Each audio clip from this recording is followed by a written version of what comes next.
Green flag flies, and we are underway. Great start for your top two, but the two of Ray Alfala on the outside going to try to get that advantage into one. Look at them fan out behind them. But now, down the Long Pond straightaway on lap number 4, Ray Alfala will move past Kenny Humpy.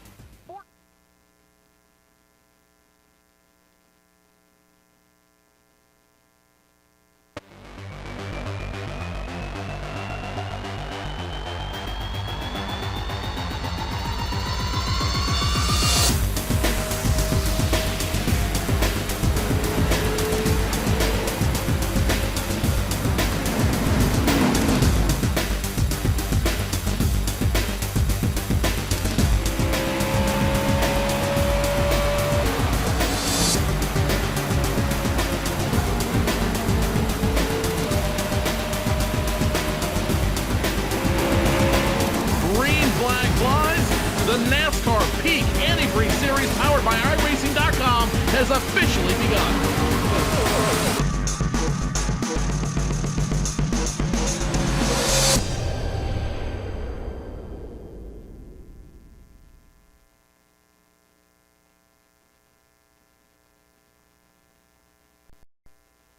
The road to $10,000 runs through the Charlotte Motor Speedway, the home base for stock car racing. We are getting ready to go green for 200 laps in the NASCAR Peak Antifreeze Series, powered by iRacing at the Charlotte Motor Speedway. Tim Terry up in the booth. We're going to go to Tony Stevens and Joe Cortez momentarily in the studio. But gentlemen, this is a race like we saw 2 weeks ago that could produce a first-time winner or a different winner in this series. 2 weeks ago, we headed to Pocono, and it was Alan Bowes on fuel mileage taking away his first win in this series. Alan Bowes going to start deep in the field in 30th this evening. But when you look down the past champions list of this race, Tony Stevens, Danny Hansen won his first race here 1 season ago in 2014.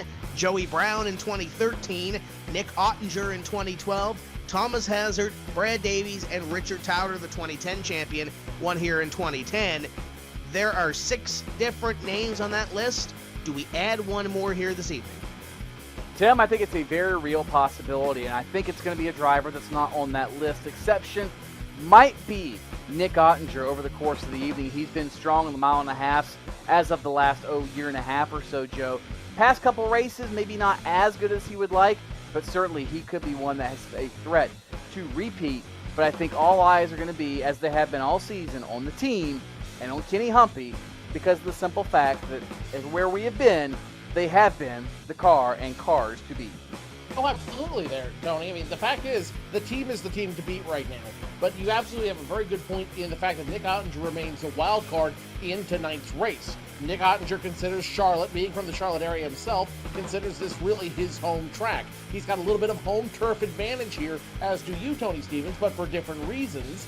And I think that he really has an opportunity here to turn around what's been a very lackluster season. If he can get a good win here tonight, if he can get a good showing in tonight's race, Nick Ottinger has one opportunity to really turn this entire season around and make it not so team-centric. I think you're right, Joe, and I think that's going to start here at Charlotte, and there would be no better place for Ottinger than right here at his home racetrack. Ottinger grew up within the shadows of Hickory Motor Speedway, in fact still lives there, about 45 minutes or so northwest of the Charlotte Motor Speedway, and when you come to Hickory, you feel mystique and all kinds of prestige, but the biggest thing was all those legends from Hickory moved on to Charlotte and did well, and I think Nick kind of classifies himself in that same breath.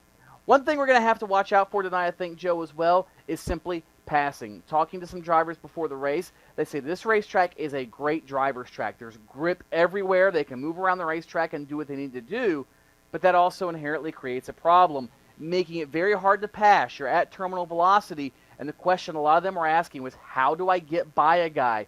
Do you think pit strategy is going to be something we see tonight, much as we saw at the Sprint All-Star race a few nights ago in the actual Charlotte Motor Speedway? Absolutely it's going to be. Pit strategy is going to be critical here more than anywhere else. The good news, like you said, about this track, Tony, is the fact that you can control the car anywhere.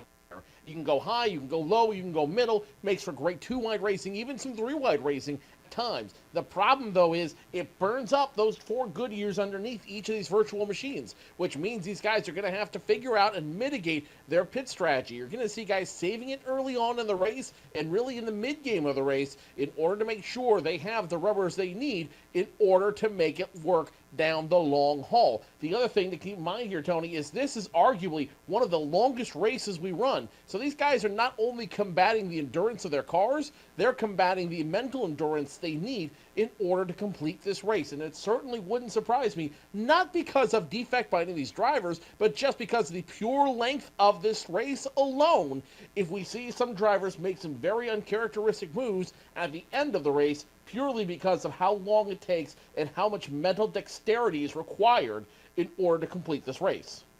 Joe, you led right into my next point. This race, longer than any race on the Peak Antifreeze Series schedule, just as the counterpart, the Coca-Cola 600 is for the NASCAR Sprint Cup Series. Here in the NASCAR Peak Antifreeze Series, 300 miles, 200 laps around the mile-and-a-half Charlotte Motor Speedway. It makes for a long night. And certainly, as you said, the mental dexterity, the mental prowess it takes to do well here. You might be great on lap number 40, lap number 80, but when you get down to lap 160, 180, and ultimately lap 200, is the thought process still there? Can you still react as quickly as you did earlier? Can you still be up on the chip and on the wheel as well as you were earlier in the race? Not just the drivers, Joe, but also these teams. They have to strategize. They have to work with each other, spotters, crew chiefs, strategists, on 300 miles, not 200 or 250 as we're used to. Doesn't sound like much, but it can be a huge factor in determining who wins right here at Charlotte. Absolutely, it can be. And again, it's really whoever has a matter of that mental dexterity, who can last that entire time, who can focus that entire time. We're going to get started here in about 4 minutes, 9 p.m. here on America's East Coast, 6 p.m. Pacific. And a lot of these drivers on the West Coast in Central Time Zone, they're going to be burning the midnight oil tonight. We're not going to be done here at Charlotte till maybe close to midnight, which means this is going to be a much longer race. They've already had a long work day. They've already had a long setup time. Now they've got to do it for 4 more hours, 3-4 more hours there, Tony, and that's going to make for some very interesting driving. Again, it wouldn't surprise me if by the end of this race you see a couple drivers make some very uncharacteristic moves that we haven't seen them do. Again, not because they're not good drivers, just because that exhaustion, that mental fatigue, that physical fatigue all comes together at the end of this race, and really it could be the deciding factor between first and 10th. If this race lasts 3 or 4 hours, Joe, I'm coming somewhere to find you and take you to the woodshed for a whipping, because if this race lasts that long, we're envying the actual Coca-Cola 600. Well, this is you know true. where I live. You're right here, right now, too, so I kind of know where you'll be for the next few hours. There's that. Nonetheless, it's going to be a fun race. It's going to be a very fun race here tonight at the Charlotte Motor Speedway. Tim Terry's in the booth. We're going to go join him here in just a moment. Again, 300 miles of action-packed excitement on the 24-degree banks of the greatest place to see the race, Charlotte Motor Speedway. Tim, we'll throw it back to you, and we'll head upstairs, because this one could be good here tonight. And as you guys head upstairs, we are going to step away for a quick moment, get a couple of words from our series sponsor, Peak Antifreeze, and bring you back to the starting lineup here at the Charlotte Motor Speedway. Don't go away.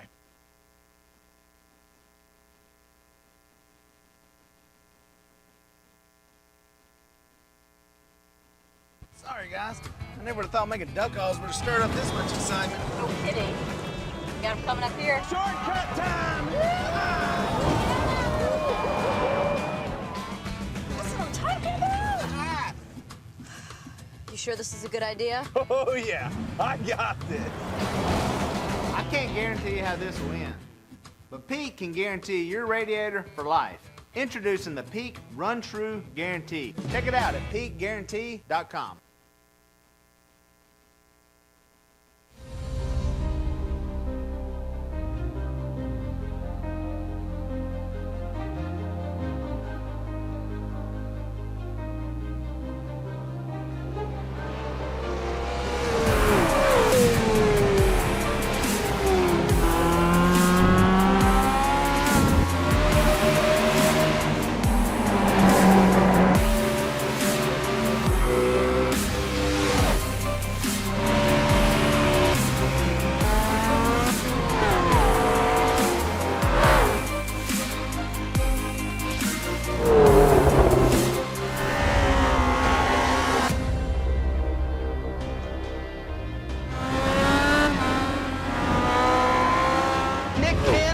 a move. Truex on the outside, contact made. 56 slides it into 4. Who's going to be at the stripe? Did even give it to Ryan Truex. Truex is your winner over Tandy.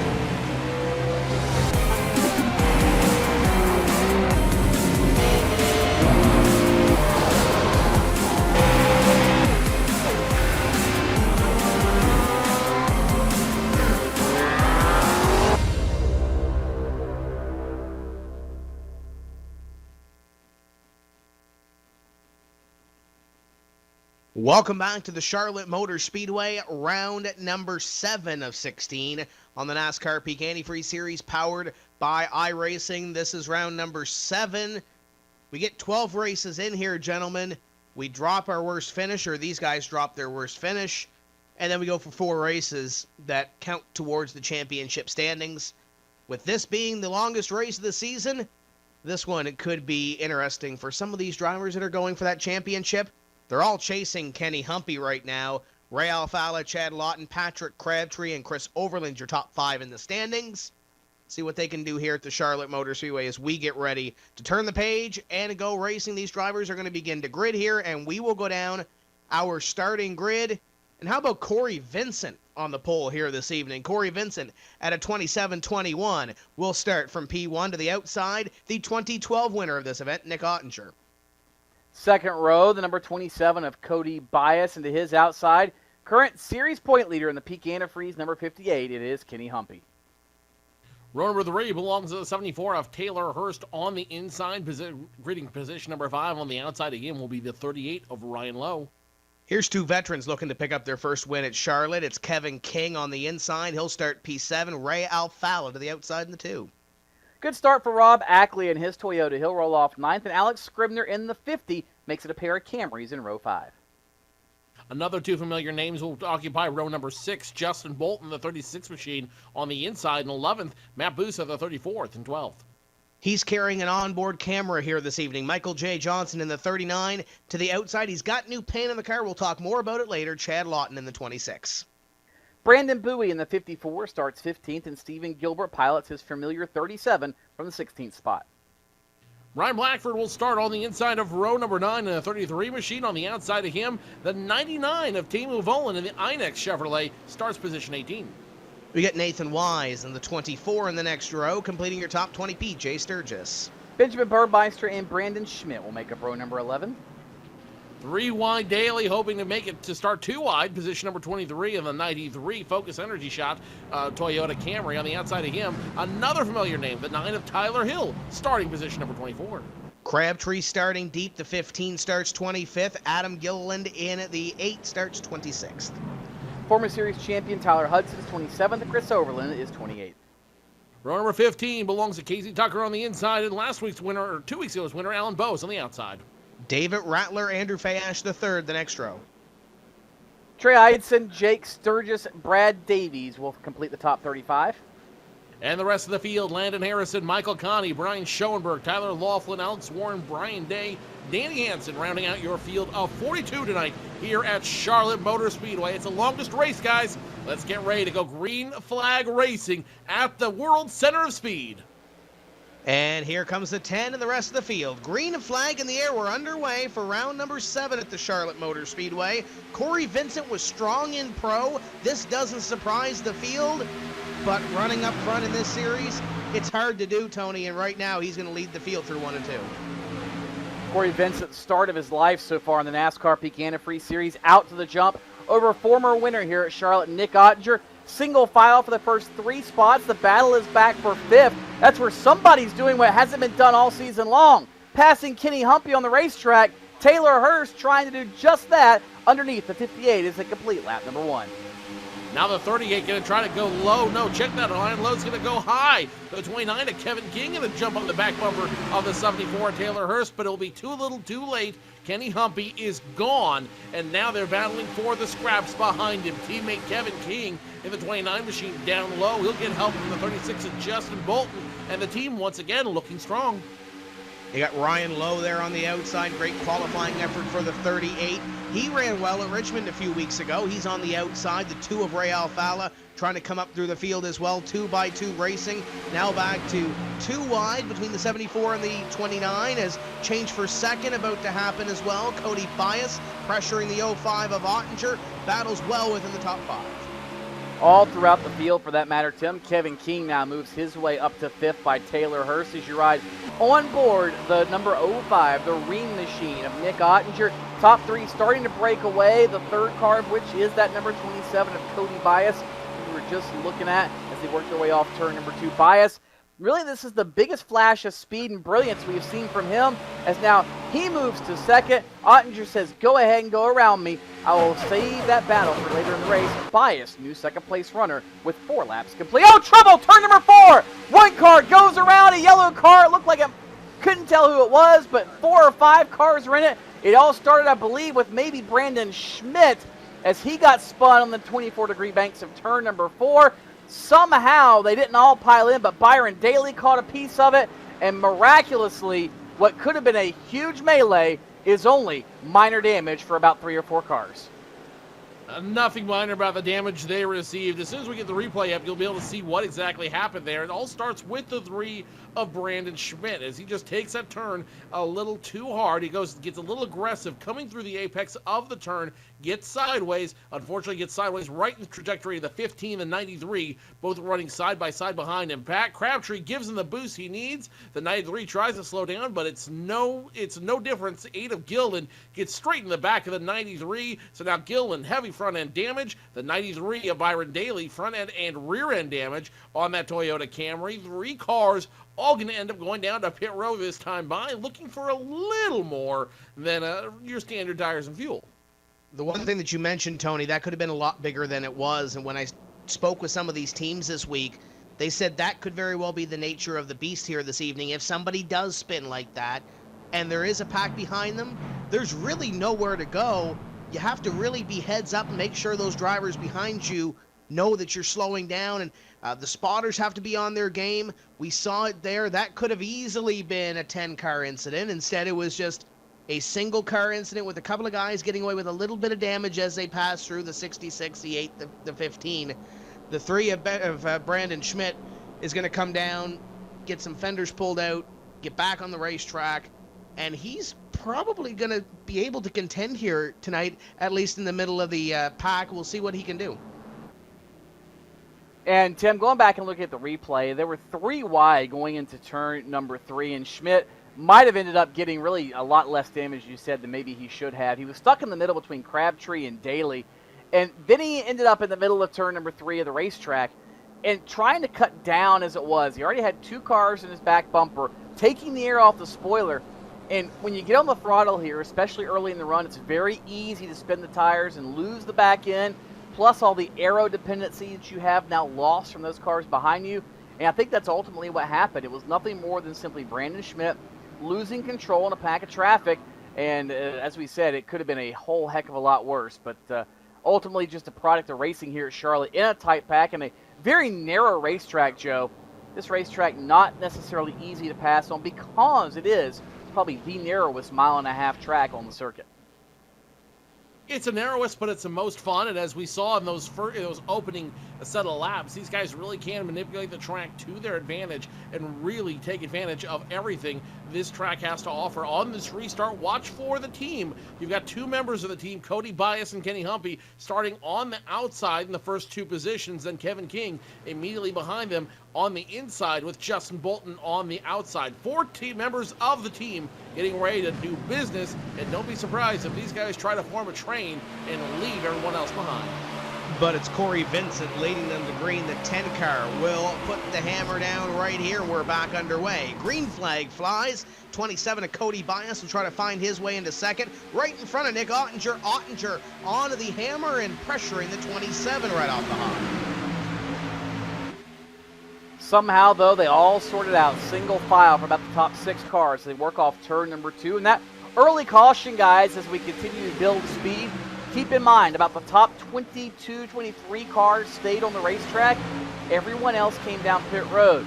Pit window tonight expected to be 50 to 55 laps. if you pit now and this race happens to go green, you can make it on 3 stops. That might be very critical to how this race plays out. We didn't think much about early yellows at Pocono 2 weeks ago, but with that in the forefront of our memory, it might have just set the tone for the race tonight at Charlotte if things continue as they did a week ago. Drivers don't have a very short memory, even if it would benefit them sometimes to do that. These guys remember the things that happen in and week out. These guys remember who dumped them, who didn't give them the room, who didn't help them out when they needed that help. And guess what, guys? Now you might see a little bit of that paid back tonight. Not right now, though, because again, as we've talked about often, in order to finish first you must finish. Corey Vincent trying to finish first, but Cody Bias keeps poking the nose around. Cody Bias is going to go for it this time by. Yes, he is. And we could have a change for the lead next time around. The Elwood Designs 27 of Cody Bias going to go to the top of the board. The 10 of Corey Vincent going to fall to position number 2. And Ottinger going to try to reel them in for the top 2 spots. And Tony, when I talked to Cody Bias earlier this evening, he seemed relaxed. He seemed excited, optimistic about this race. A couple weeks ago at Pocono, really didn't like the racetrack and was very vocal about it. That's just not one of his racetracks that he typically runs well at. Charlotte, totally different story. We might see a first-time winner here this evening, and it might be Cody Bias. Tim, I think that sentiment was shared by a lot of the drivers throughout this field. They love Charlotte. They're not necessarily a fan of certain other tracks, and in some cases, Pocono last week. But I think there's a special aura about Charlotte. This is the original 1.5-mile quad oval shaped racetrack. This is what all the other ones were based off of when they had the building boom in the 90s and the 2000s. But this track, more than anything, signifies NASCAR in every symbol you could possibly think of. This is the home base for all the major teams. Everybody that's anybody in the sport calls Charlotte home. And although it's been the same racetrack for the last 60 years almost, there's still something special about winning at the home track. You only get those bragging rights twice a year in the Sprint Cup Series, once a year in the Peak Antifreeze Series. This race is special.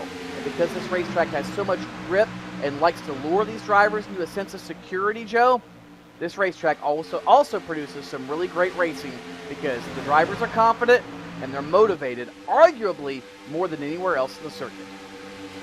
Tony, I'm going to disagree with you there because while everyone agrees that this is the track to win on, this is the track to be on, and this track's a lot of fun to drive, there is never any security on the racetrack. As we saw just a few laps ago, all it takes is one misstep, one miscalculation, hit the loud button too hard, and guess what? You're going for a ride. Sure, these guys are going to have a lot of fun tonight. These guys are really going to show what these cars can do on the virtual track at Charlotte Motor Speedway, but don't expect them to get complacent anytime soon. I guarantee you for a fact, Cody Bias is not complacent, as he's got Corey Vincent, Nick Ottinger, Kenny Humpy, and Kevin King all behind him. He's not going to get complacent until he sees a couple more team members behind him. Speaking of which, the team now still running 1st, 5th, 6th, and 7th on the track. I'm sorry, 1st, 4th, 5th, and 6th on the track. You look back to the 29 from Kenny Humpy. Humpy trying to hold that position over his teammate Kevin King, and that's the one thing that we mentioned as well, Tony. This is a racetrack, and this is a race that everybody wants to win. Daytona is the same way. The short tracks are the same way. They all pay the same amount of points at the end of the day. So these guys want to win this race equally as much as the rest of them because they want to look at that championship, especially if you're a guy like Kenny Humpy who wants to get every position that he can. Back here around the 2, we have Chad Lawton in the 26 and Taylor Hurst in the 74. That 26 car, let's get a look at that 26 car. The team ran a paint scheme contest on the forums on iRacing. The winner was Cosman at Splash and Go Graphics. He won a team hat, and look at that paint, Tony. That is a beautiful paint scheme. It really is, Tim, and that's one thing I love about the iRacing community. Sure, we have fans that tune in on Fans Choice and the Peak Auto website and MRN site and everywhere around the world, but there is such talent in the iRacing community at various levels. Some guys are great strategists. Some guys simply have a knack for knowing how races are going to turn out, different things. One of the which has really been recognized by the top tiers of NASCAR is the graphic design elements. In fact, there are drivers in this field that have had their race cars running at the Sprint Cup Series level, their designs. Most notably coming to mind, the driver of the number 29, Kevin King. Remember the original Mountain Dew National Guard paint scheme? Yeah, that was Kevin King, if memory serves me, that designed that one. I know he designed Kevin Harvick's former Reese's Cup scheme back in the, what was then Busch Series or Nationwide or now Xfinity. And so, some of these other drivers have as well. J.D. Laird, who with JDR Graphics, who paints a lot of the cars for the NASCAR Peak Antifreeze Series, Joe. He actually designed one of the original Diet Mountain Dew schemes as well for Dale Jr. So there have been a lot of people at the top level of the iRacing community who have seen these designs and their talents be recognized by people elsewhere in the sport, and certainly kudos to those who have done so. And again, proves again, the paint scheme on that 26 car for Lawton, case in point, another fine piece of work. That's all fine and dandy, Tony, but I gotta ask you something. Reese's? Really? Yes. Reese's. Well, whatever. Reese's. Potato, It's a potato, possessive tomato, noun. tomato. You know. I'm just saying, it's a possessive noun. It's good. It's chocolate and peanut butter. It's perfect, okay? I don't care how you pronounce it. It tastes good. There is that. I will definitely give that to you. You're absolutely right, though, Tony. This is the beautiful thing about this sim is that anybody from any walk of life can get involved. All you need is a PC. All you need is a PC, and all you need is a steering wheel and a little bit of courage to make it work out there, and you too could find yourself running in the NASCAR Peak Antifreeze Series. Now, if you've never experienced iRacing, we've got a great promo for you. Just go to iRacing.com. Use our promo code you see at the bottom of our screen, 2015-PSR-TV.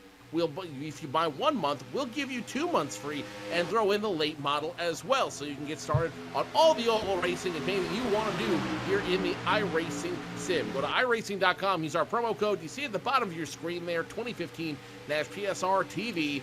Buy 1 month, get 2 months free, and we'll give you the late model absolutely free as we continue racing here at Charlotte Motor Speedway. 58 of Kenny Humpy going to go at the 05 of Nick Ottinger. And Tony, we saw it that last lap. It looked like the 58 got to the inside. The 05 gave him enough room to get down there, but Humpy could not complete the pass off the corner with the room he was given. And now he has to get back behind the 05 and reset up that pass and try to get by him. Meanwhile, as they did that, it slowed up that pack. That pack that was 6 is now 4, and the top 2 getting away just by a little bit with Bias and the 10 of Corey Vincent leading this field. The 05, the 58, they're going to try to reel them back in, and meanwhile the 36 of Justin Bolton giving a little peek to his teammate Kevin King from time to time as well. This time by, we are 25 laps completed.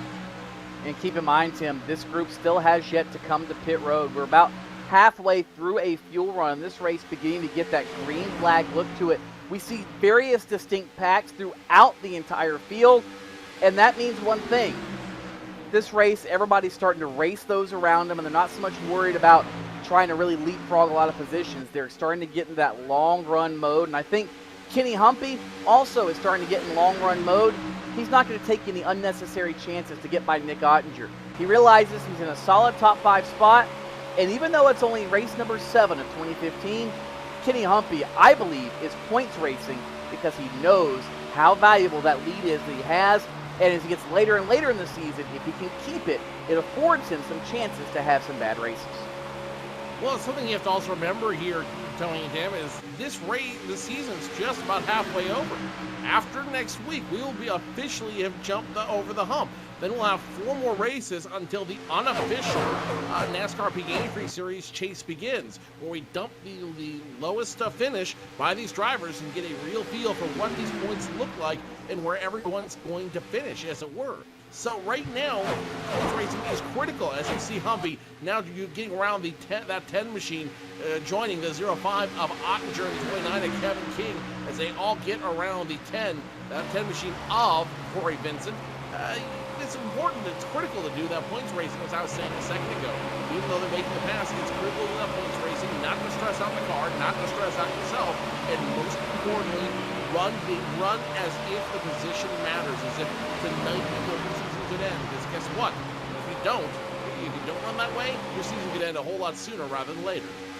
Woo, Kenny Humpy in the 58 to the inside of the 05 of Nick Ottinger, and he nearly had to get on the grass to do that and make that move stick, and Humpy will move up to position number 2. Here comes the 29 of Kevin King, now stalking the 05 of Nick Ottinger. Kevin King looking for a top 3 run, and Tony, he's had some great runs this season.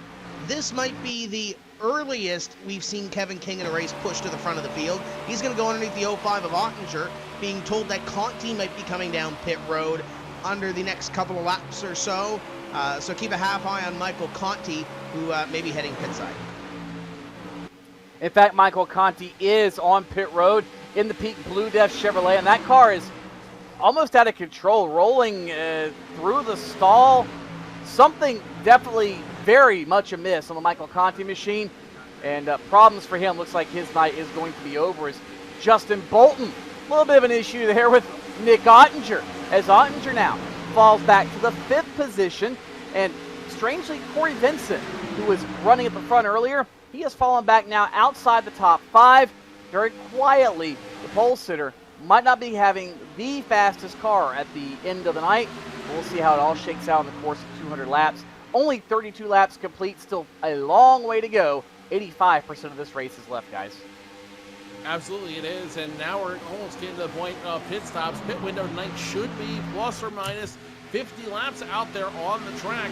So I think a lot of these guys, like the 10 of Corey Vincent, who loses another position to Chad Lawton, you're going to see them make some major adjustments when they go into pit road. Nick Ottinger may make an adjustment as well, as we're going to break up the team blockade, getting around the 36 of Justin Bolton that time by to move up to position number 4.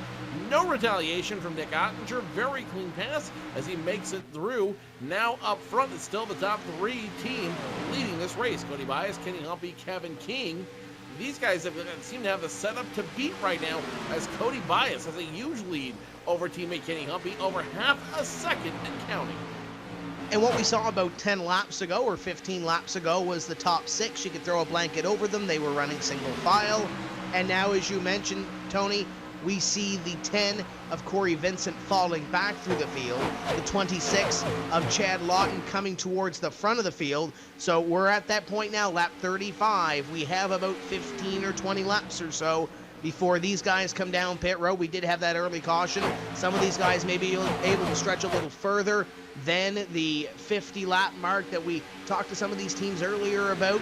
So it's getting to that point where we're seeing some guys that, like a Corey Vincent, falling back, going to make some adjustments on pit road, I'm sure. Going to have to make some adjustments, Tim, no doubt, and that's or it could just be simply the fact that they're playing a little bit of poker. I mean, Corey Vincent is not eternally far behind the leader, Cody Bias. Yeah, he's 2.5 seconds, and maybe that car isn't where he wants it right now, but maybe, just maybe, he's saving a little bit. I don't necessarily believe that at the moment, but it is entirely possible. As there goes Chad Lawton. Speaking of saving things, Lawton going to try to save himself a spot at the dinner table tonight. Up to 5th for Lawton. Bolton now back to 6th. And what I am noticing is that these cars from the team, Joe, as we get closer and closer to the end of the run, they're getting faster and faster and faster. Humpy's closing in on the lead. Bolton's moving forward. Lawton's moving forward. Once again, as we said at the outset of the show, if you drive for the team, you are a driver that everybody else is gunning to beat. One car looks like it's having a lot of issues out there right now is a 5 of Michael Conti. You see him getting back on track in the box right now, but earlier he had some major issues down on pit road, overshot his box, and then the car just started drifting backwards, back off pit road.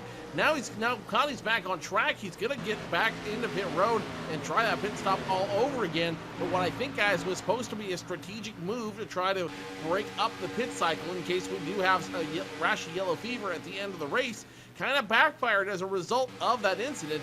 And now Conti's going to be digging out of a huge hole later on in this race as Conti goes back around for service from his crew. Tony, it's a little bit easier when you're in a virtual race car to head to the bathroom, or if you have some sort of issue.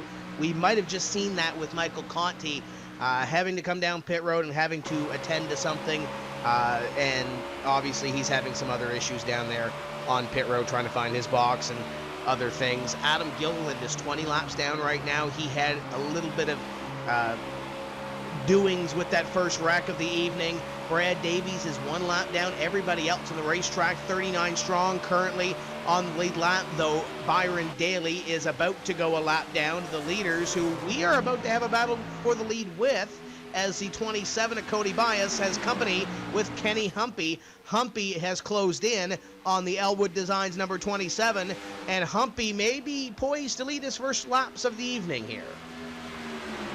Watch as they get to the Byron Daly machine. Look who else is closing in on this battle very quietly. Kevin King now, car links behind the top 2 as Humpy looks to the outside in the quad oval. Nothing there through the double dog leg. Negotiating Byron Daly's slower car. His Toyota might be the answer that Kenny Humpy needs to get to the front of the field. 42 laps complete this time by. We're already 1/5 distance here at Charlotte, and Humpy peeks to the outside. Nothing there. Daly up the racetrack. This could be the moment that Kenny Humpy is looking for. Down to the grass. They'll get by Byron Daly without incident, but Kenny Humpy no doubt wants a piece of the lead, and here he goes looking in turn 1. Cody Bias will slam the door in his face. They'll stay single file off turn number 2. So Cody Bias and Kenny Humpy still deciding between themselves who's going to lead the next set of laps, and I think whoever leads the next set of laps is going to lead the entire team down pit road as we get ready for green flag pit stops here in about 5 laps or so. Lots of guys starting to feel comfortable here at Charlotte Motor Speedway and starting to feel comfortable with the track. A lot of guys coming from the back now in order to make their voices heard. For instance, Chad Lawton started position number 14, now sitting position number 5. Tyler Hudson, your 2013 champion, started position number 27, now sitting position number 10. Then there's guys like Danny Hansen, Brian Day, started at the very back of this field, have cut it in half, and now sitting in the top 20. Guys, this first round of pit stops, I think, is going to be the most important, because now that guys see what their cars are doing, see how their cars are reacting out there, they're going to start making those big changes, those bold changes in the car that are going to allow them to even climb further into the car, into the field. Yeah, Corey Vincent has fallen to position number 8 right now. We talked about him running up front earlier. Michael J. Johnson we're looking at. We'll look at his in-car webcam, and he has company in the 47 of Chris Overland. Overland now to the inside. The 24 of Nathan Y is going to be a part of this battle as well. Lead back there, that might be Alex Scribner, and Matt Busa a part of this battle as well. Busa made the move the last lap on Scribner, and now he'll look to the inside. The freight train's coming through on the 39 of Michael Johnson, as Johnson falling back from what was position number 12. Certainly not good news for Michael J. Johnson as you fall back to the field. That's not what you want to see, but he started 13th, so he's been right around this part of the running order throughout the course of the night. And one thing, again, guys, to keep in mind, there are a handful of drivers, about half the field, who pitted on the lap 8 caution.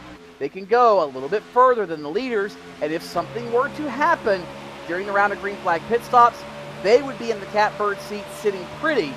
And again, if this race goes green, they're also in the catbird seat sitting pretty.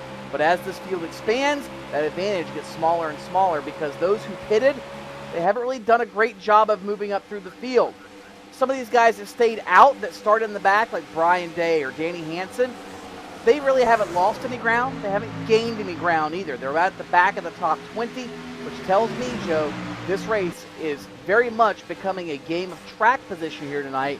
He who has the best track position after the first 5 or 6 laps of a run might be the guy that has the advantage at the end of that set of laps. Not so fast, my friend. As you've seen a lot of guys climb through this field. Tyler Hudson now started 27. He's sitting in 9th right now. You've seen guys work through this field. You've seen guys being able to climb the ladder all the way up. So, Tony, I defy your logic, and I say to you, with the right setup and with the right adjustments after this first pit stop, you're going to see some guys really, I think, start to make this work. Make this car work for them, make this track work for them, and start getting bold, start feeling empowered to make those moves out there. The question is, who's going to be the first one to try it? You're looking at the 4 car, the Plan B sales number 4 of Brian Day. He has moved towards the front of the field. I say towards because he started in P41. He is up to P16 right now. and he is looking to pick up a couple of more positions here. He picks off the 50 of Alex Scribner to move himself to P15, and he'll look to pick up a couple more here. That car looks good as the run goes on. He might have a couple less laps than those guys in front of him, as we have Johnson, I believe it is, coming down pit road. First one of those who did not pit on pit road, Michael J. Johnson, with our onboard camera for that matter. He'll come down to the attention of the crew, and we anticipate it will be 4 tires and virtual Sunoco Racing fuel for the driver who started on the inside of row number 7. And Chad Lawton just about had a moment on the racetrack in the interim, but it is, again, 4 tires, fuel, and a refresher for the driver on pit road for Michael J. Johnson. Let's see who else now is going to see their hand forced by this round of pit stops. Humpy will pit this time by. Tyler Laughlin trying to figure out when he's going to come in, and now Kenny Humpy will be the first member of the team on pit road. Straightens it out as it gets down to 55-mile-per-hour speed limit, and he's going to be a very lonely man as Chad Lawton, Justin Bolton, the team teammates, are going to leave him behind in order to get his service. More guys coming on pit road, it looks like, as we get ready for wholesale pit stops to start happening. It'll be Danny Hansen coming off pit road this time by Cody Bias, and now Chad Lawton coming off. Cody Bias coming down pit road this time by. And Kevin King and Nick Ottinger going to follow him through. It'll hand the lead over to Ray Alfala in car number 2. That's a big point for Ray Alfala, but Bias will come down to the attention of his crew this time. Kevin King behind him. And Tony, the one thing that we've really been seeing when we watch it here with Ray Alfala as he comes down this time by, or is expected to, the entry, a lot of these guys have been really storming the entry to not leave any time on the table. It almost bit Chad Lawton. He almost went for a ride in the grass. He just about did, and Ray Alfala almost in the same boat. His Ford twitching as it comes off the banking. He gets it down to the pit road speed limit as Tyler Hudson will take over the lead for 1 lap, and his Ford will cross the stripe as the leader. So 2 out of the 3 Peak family of drivers have led tonight, but one that we're watching right now is Ray Alfala. He is down for service. Again, 4 tires and fuel on his Ford Fusion. Once this all cycles around, I believe Chris Overland is going to end up as the leader, as here comes Tyler Hudson now in his Peak number 01, down for service. Again, 4 tires and fuel expected on the Mississippi driver's car, and that will essentially complete the first half of this round of green flag stops. About, 7 or 8 laps from now, we should see everybody else on pit road, Joe. Certainly wouldn't surprise me as the rest of the field getting ready to make their stops sooner rather than later. A lot of guys now on pit road. Brad Davies, Casey Tucker, Adam Gillen still on. Brad Davies are on. Tyler Hudson, the 01 machine, coming off pit road this time by. Alex Scribner coming off pit road. Nathan Wise, Byron Daly coming off pit road. And now it's a matter of not when do you come down, it's more a matter of when will you be forced to come down. Because if you haven't pitted, you're going to have to make that move here very, very quickly. Matt Booza, now the leader, as a former leader, Chris Overland went down to pit road. 4-car Brian Day misses pit road. He's going to have to slide that thing in the that might grass. bring out caution. Going to bring a caution flag or not. He's going to bring it down pit road through the grass. We're going to stay green, I believe, here somehow. That was close for Brian Day in the number 4. Going to lose a lot of time on the racetrack, though. Overland was in the last lap. Jake Sturgis, who used to do a lot of these fuel mileage games, he was down on pit road 2 laps ago. And here comes the live sim racing TV 34 of Matt Busa. Busa on pit road. You see Brian Day, he bypassed serving an unsafe pit entry penalty. He missed the commitment cone on entry with that slide. And again, that could have thrown a wrench into how this all played out. But luckily, officials did not throw the caution for Brian Day as he sat helplessly in the grass. Busa's down again, 4 tires and fuel. Most everybody else coming down pit road here momentarily. Patrick Crabtree is in for service. PJ Sturgis coming down now to the attention of his crew. Only a couple cars left. Timo Avonen, Benjamin Burmeister, Landon Harrison, Brian Schoenberg still on the racetrack. So a handful banking on this caution that could come, but looks like it's probably not going to happen, and they are going to be forced down pit road momentarily. Tim Avonen, your leader, will come down pit road, this time by Benjamin Burmeister, Landon Harrison, Brian Schoenberg, Andy Fayash will all be eventually forced down pit road as well. And when everything cycles through, your leader should be the 58 of Kenny Humpy, Cody Bias in second, Kevin King, Justin Bolton, Chad Lawton, your top 5 once everything cycles around for the first set of pit stops. Guys, really impressed with the exception of Brian Day, the Plan B sales driver who's now looking for his own Plan B. Very, very clean pit stops all the way around. All these drivers have a lot to pat themselves in the back on for that. 66 car stays out on the racetrack this time by our German driver. Benjamin Burmeister is the leader, the Last Row Motorsports number 66. And look at second place right now. That's Landon Harrison. Remember 2 weeks ago, Tony, at Pocono when we had those fuel mileage going on? It was Landon Harrison in a top 5 run as well. So Landon Harrison trying to parlay this as well. Behind him, though, they're scattering around the 9 of Tyler Hill. They are scattering everywhere, Tim, and that's why this is such a dangerous situation sometimes. Here comes Harrison to pit road. Here comes Burmeister to pit road. That leaves Andy Fayash the third, but he too will peel off the banking, and that's going to leave Kenny Humpy as the leader by about 2 seconds over Cody Bias once we cycle through. So mark it on the leaderboard. 62 laps complete. Kenny Humpy will cycle through as the race leader, first time tonight. And with the advantage he has behind him, it might be a long night for the rest of the competition.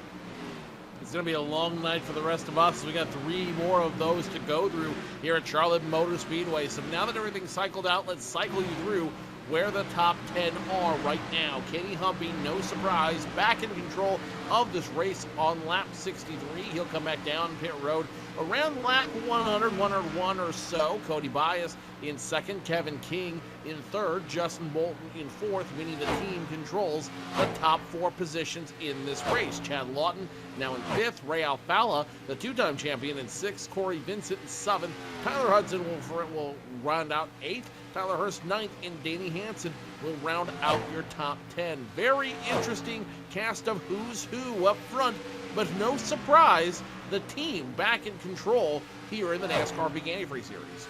I could be wrong, but a couple of those drivers had stayed out to lap 62. I believe they were the drivers that were down on the caution flag, the first caution flag of the race. So they can just go just under 60 laps, let's put it that way, or just over 50 laps on their fuel mileage.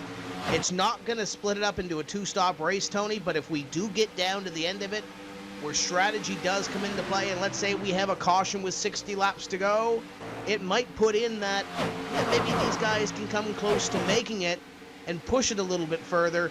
Keep an eye on that as we go forward here in this event. Lap 66 being worked on the board, and we're looking at, I believe that's the 32 of Danny Hansen.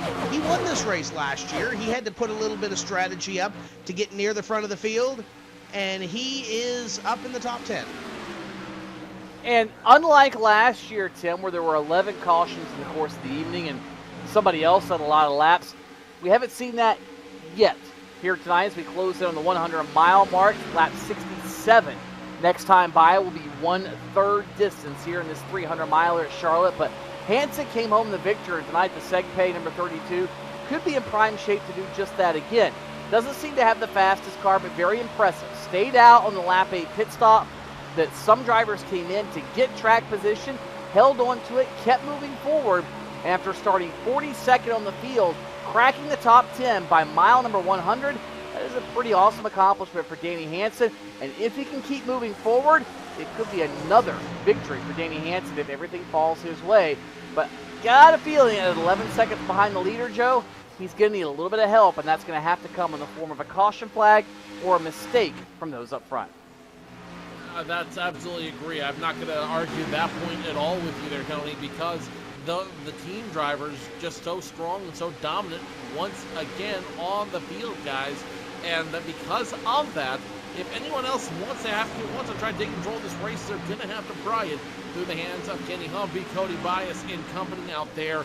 And I don't see that happening unless we see a rash of caution flags. That being said, because this is such a racy little track, such a competitive place where everyone likes to run, it wouldn't surprise me that by the end of the race, we wouldn't start seeing yellow, be set yellow, because, race car.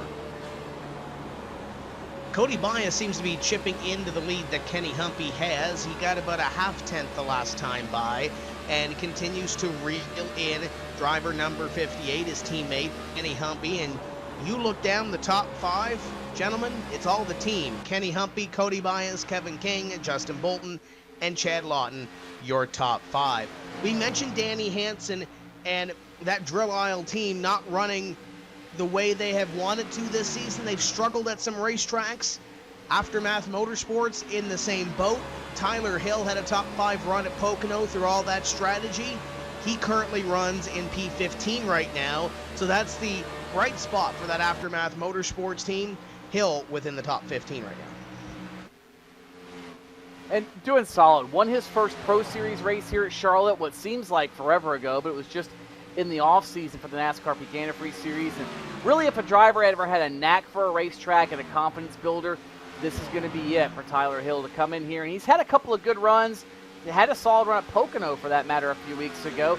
16th in points coming into tonight. And a solid run here really reaffirms what you do, or for that matter, sometimes do not know about your race car. So Tyler Hill at 15th, having a good run. Up front, it's still Kenny Humpy, Cody Bias, Kevin King, Chad Lawton, and Justin Bolton. A moment ago, you just saw there Tyler Hill on your... Oh, trouble! Hits it, goes around, turn number 1. Somehow he saves it. Contact from the double clutch Menard Chevy of Chris Overland.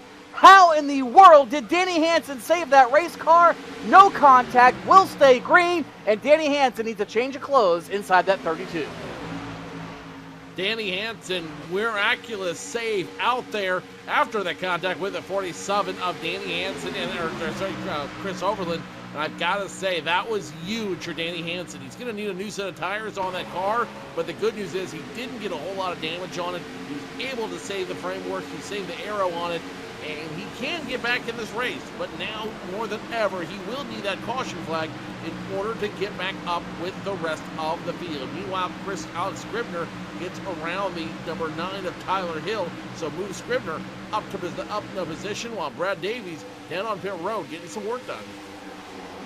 The 6 and 34 are side by side back here. Pretty nice little battle between Trey Eidson and Matt Busa. But one driver I saw back there, Tony, when Danny Hansen made that slide, did you catch what happened to Nick Ottinger? Because he's running right now in 21st position. Check that, running 19th right now and about to be 18th as he passes the Infinite Creative Solutions number 6. I'm not sure what happened to Nick Ottinger. Maybe Chuck Johnson can get an ear on that, but he may have had some issues on pit road. Yeah, Tim, I believe he was about 10 seconds long on pit road, about a 25-second stop. So either a penalty or some sort of damage they had to repair on the 05. Either way, a horrible, horrible set of stops for Nick Ottinger. Now has him playing catch-up in the 18th spot. Just worked his way around the, now chasing down the number 57 of PJ Sturgis. Brian Blackford behind him as well. And Ottinger, this just seems to be his MO this season. Great car, fast race car, potential to win, and something happens. Whether it's getting into the leader on the last lap, going for the win, whether it's a penalty, whether it is stupid luck, something always seems to go wrong for Nick Ottinger this year. Somebody please find that kid a 4-leaf clover, because he needs it the way 2015 is gone. Yeah, unfortunately, he really does, and you would think that with him being so close to Charlotte, living under the lights of Hickory Motor Speedway, he'd be able to make it turn around tonight and make it work for him, but not so much so far. But, it's still early. We still got plenty of racing. Remember, guys, this is the longest race we run on the circuit, 200 laps, and we're only 79 in and counting. Still plenty of racing to be had here at Charlotte Motor Speedway, and if there's going to be a comeback kid in this field, Nick Ottinger is a good guy to put your money on.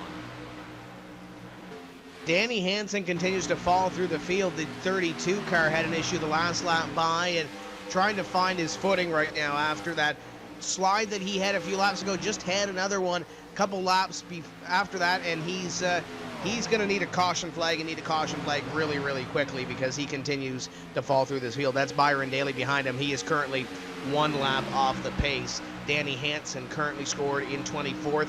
but a second or so behind your winner from 2 weeks ago, Alan Bowes, who runs in 23rd right now. Up in front, it's about status quo. Kenny Humpy, Cody Bias, 1.4 seconds. It looked like Cody Bias was really reeling in his teammate, but then he kind of hit a wall, and that gap has stabilized the last few laps to 1.4 to 1.5 seconds between your top two. So looks like Kenny Humpy, Cody Bias, they might be content to ride right now. Tim, I was watching the exact same thing as we were looking at battles throughout the pack. The stopwatch does not lie, and Bias was closing in, and now it has stabilized between himself and leader Kenny Humpy. 81 laps in the books this time, and I think Bias would be wiser just to see what he can learn from Kenny Humpy, but he doesn't want to lose too much time. As we've seen already, Humpy picked up about 2 seconds on the first round of pit stops just in the exchange, getting on and off pit road, and of course having the stop itself. If that trend continues, Humpy will be out by 4 or 5 seconds the next round of pit stops, so Bias can't let him get away, but now the interval is going the opposite direction. Bias is losing a couple hundredths of a second a lap, and that's not good if you're trying to chase down the current series point leader, Kenny Humpy. All right, but let me throw this theory out for you guys here. Yes, Kenny Humpy is the points leader. Yes, Kenny Humpy is the guy everyone wants to beat right now. But look who's behind him. He's got effectively the entire team, all the team drivers behind him. So Kenny Humpy won't necessarily feel that pressure behind him because he knows that he's got backup supporting him and helping him to put out there. Now, would we like to win? Sure. Would anybody like to win at this track? Absolutely. If there is one track on the circuit you want to win at, it's Charlotte Motor Speedway, because we don't have a Talladega in the NASCAR Peak Antifreeze Series just quite yet. So, would everyone like to win? Sure. Is it in the best interest of the team, though? That's a question you guys have to speculate on until the 58 car of Kenny Humpy just passed Andrew Fayash III, and he will put him 1 lap down. Tony, we have at least 2 retirees right now in this race. Brad Davies, Adam Gilliland have both retired for the evening, and Adam Gilliland had a new spotter, a returning spotter this evening, Ryan Hepner. That is a short relationship this evening for those two. Michael Conti still sits on pit road, 53 laps down. We don't expect him to be back out on the racetrack this evening. Brian Day's 2 laps down. There's 4 drivers that are 1 lap down. The other 34 currently scored on the lead lap. And Landon Harrison, Brian Schoenberg, Benjamin Burmeister, they're battling amongst themselves right now, but they've got to get going, because if they don't, they're going to fall a lap down. And actually, it's Timu Ivonen, Benjamin Burmeister, and Tiloff battling for a position. Then Schoenberg and Harrison going at it just about a half second or so behind that battle. Yeah, and that's a pretty good battle further back in the field, almost towards the back, the absolute back of the field for sure. Closing in on Danny Hansen, who, as we've documented, had some issues earlier. He'll be falling into their grasp momentarily, but this is where it's really frustrating to run right now. All the way back here at the back of the field. Why? You know you're a top 10 driver. You know you're a top 10 team. You made it to this level of the sport in the NASCAR Peak Antifreeze Series. You didn't do it by running 25th or 30th, but somebody's got to run there. That's that simple, and that's one of the problems these guys face back here, is sometimes they'll take chances and do things maybe otherwise they wouldn't do just because they're in a place they aren't used to. Speaking of things they're not used to, Nathan Wise, Joe, he's back at about the 12th spot right now. That car I've seen the last couple laps has been a handful, trying to fend off Matt Busa, trying to hold off Michael J. Johnson, but Nathan Wise has got his hands all over that steering wheel. Luckily for him, it's about 12 to 15 laps before we're all due for before everybody's due for pit stops once again. The line I've got there that I'm not going to use, but yes, Nathan Wise definitely has his hands all over that wheel. But I digress. Nathan Wise really doing a great job handling that car. You know he's going to be around lap 100 as some of these guys start making their pit stops. You know he's going to be one of the first guys down there to try to get some of that service done. Now in front of him, 2 cars make contact. It's going to be the Chris Overland, the 47 machine, Rob Ackley, the 22. They made contact coming off of turn number 2. Now on the backstretch, single file, as behind them the 74 machine gets right beside them as they continue to race on the track. Yeah, it closes in that 34-74 battle that is side by side. The 22-47. Rob Ackley was right behind Nathan Wise when Wise had his first slide, so he backed out. Chris Overland got a position, and now Ackley trying once again to get that position back. The 34 of Matt Busa makes the move on Taylor Hurst, and Nathan Wise going to try to pick up one of the positions that he dropped about 5 laps ago when he made that slide off corner number 4. Busa getting a little bit of the apron, trying to get that car, Tony, to turn a little bit better for him, and he's pulling away from the 24 and 74. 74, 05, 39, and 57. All over the back bumper, that 24. Nathan Wise continues to slide backwards. Tim, there's a lot of grip down there on that white line. You don't want to get under that line, however, because it'll de-wedge the race car and free it up to the point it becomes out of control, and that can become a real major issue before the race is over with. But if you put that left front right on the white line, there is, in fact, a little bit of grip there. And speaking of grip, just behind that bunch, Nick Ottinger now moving forward, trying to pick up a spot from Taylor Hurst. Remember, he had problems on the first round of pit stops, now being shown in the 14th spot. It'll be 13th, he just claimed from Taylor Hurst. So he is moving forward. He'll probably crack the top 10 before this run of, this stint is over. But I think he needs a caution to get anywhere back near the top 5.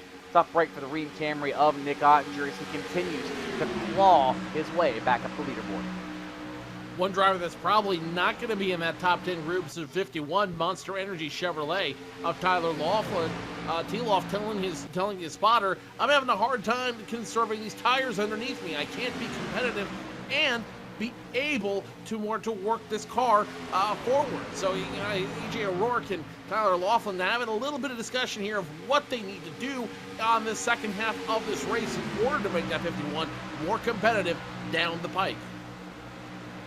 Top 2 continue to be 1.6 seconds between each other, and it looks like Cody Bias is going to have a little bit of lap traffic to deal with in position number 2. Timo Ivonen and the 77 of Andrew Fash III battling for position side by side in front of your second place driver right now as Timu goes underneath the number 77. Battles all over this racetrack, though. We talked about that little battle back there with Nick Ottinger, Nathan Wise, Sturgis, all those guys up there. Ottinger continuing to push towards the front of the field, but Tony, that push is soon going to come to pit road, but a half dozen to a dozen laps or so before we see these guys back on pit road again, and we're only 4 laps away from the halfway point of this event. If that, Tim, most of them pitted between lap 50 and 55, so I would expect seeing some of them on pit road anytime in the next 3 to 4 laps, up to, as you said, about a dozen laps or so away. You can make it here on 3 stops, I think, in most cases, but it just depends on how your car's handling, how it's consuming tires and fuel for that matter, and what your overall plan is for later in the race. And of course, as always, a caution flag could throw a wrench into all of it. As you're watching the 47 of Chris Overland, he's one of these cars that I think needs to come to pit road, not so much because the handle is going away, but at the back of the top 10, he's had a couple of incidents, Joe. He's gotten into Danny Hansen, he's gotten into Rob Ackley. Nothing substantial, but every little ding. You just want to come down pit road, get it checked out, make sure it's fixed, because mentally, all that will weigh on you, and sometimes it slows you down more from the mental standpoint than it does the actual car standpoint. Well, that's something we talked about in the pre-race, too. The mental dexterity here is going to be just as important as the physical dexterity. It's going to be just as important as the physical condition of these automobiles running here at Charlotte Motor Speedway. So Overland, yes, he does have a car that's competitive. He's showing he's got a car that's competitive tonight, but it wouldn't hurt to spend an extra moment down on pit road, just take a look at the car, make sure there are no optional adjustments or optional repairs needed on this machine, just for that peace of mind, so we can run the second half of this race with that bold spirit in order to try to walk away with a solid top 10 finish, if not top 5 finish here. Corey Vincent, the 10th machine, will be the first one down on pit road, exactly scoring lap number 100, and your pole sitter will break the seal for the second round of pit stops. The 9 and the 51 also down on pit road. That is the Aftermath Motorsports team. They're going to come down at the halfway point. The 3 of Brandon Schmidt going to come down on pit road this time by. We await to see what your leaders do. Kenny Humpy has now built a 2.2 second lead. Most of that, Tony, in the last couple of laps has been lap traffic Cody Bias has had a time and a half trying to get past some of these lap cars, and he's fallen back. Doing so, he has Byron Daly now to the outside and the 77 of Andrew Fayash in front of him. That's hurt Cody Bias the last 5 laps. It really has, Tim, and what's even worse is when you get down to the end of one of these runs, the car just doesn't have the grip because you're sliding around on old tires, and sometimes that makes it a little more difficult. More cars on pit road. Taylor Hurst comes down for service. I see Casey Tucker coming down for service. Alex Warren is in as well. A few of the cars further towards the back of the running order, but that extra maneuverability you get with 4 tires here, yes, it makes you go faster, but it also helps in maneuvering around traffic and trying to slice your way forward, Joe, because the car has that much more positive response. When you turn the wheel, when you do something, you're not as on edge trying to slide your way around the Charlotte Motor Speedway. As more cars again on pit road, there come a couple other cars towards the back of the field making their way down for service. Nobody at the front of the field yet. Ryan Lowe, Alan Pose, they'll come in, but still waiting on the leader, Kenny Humpy, as well as Chad Lawton and the rest of the top 5.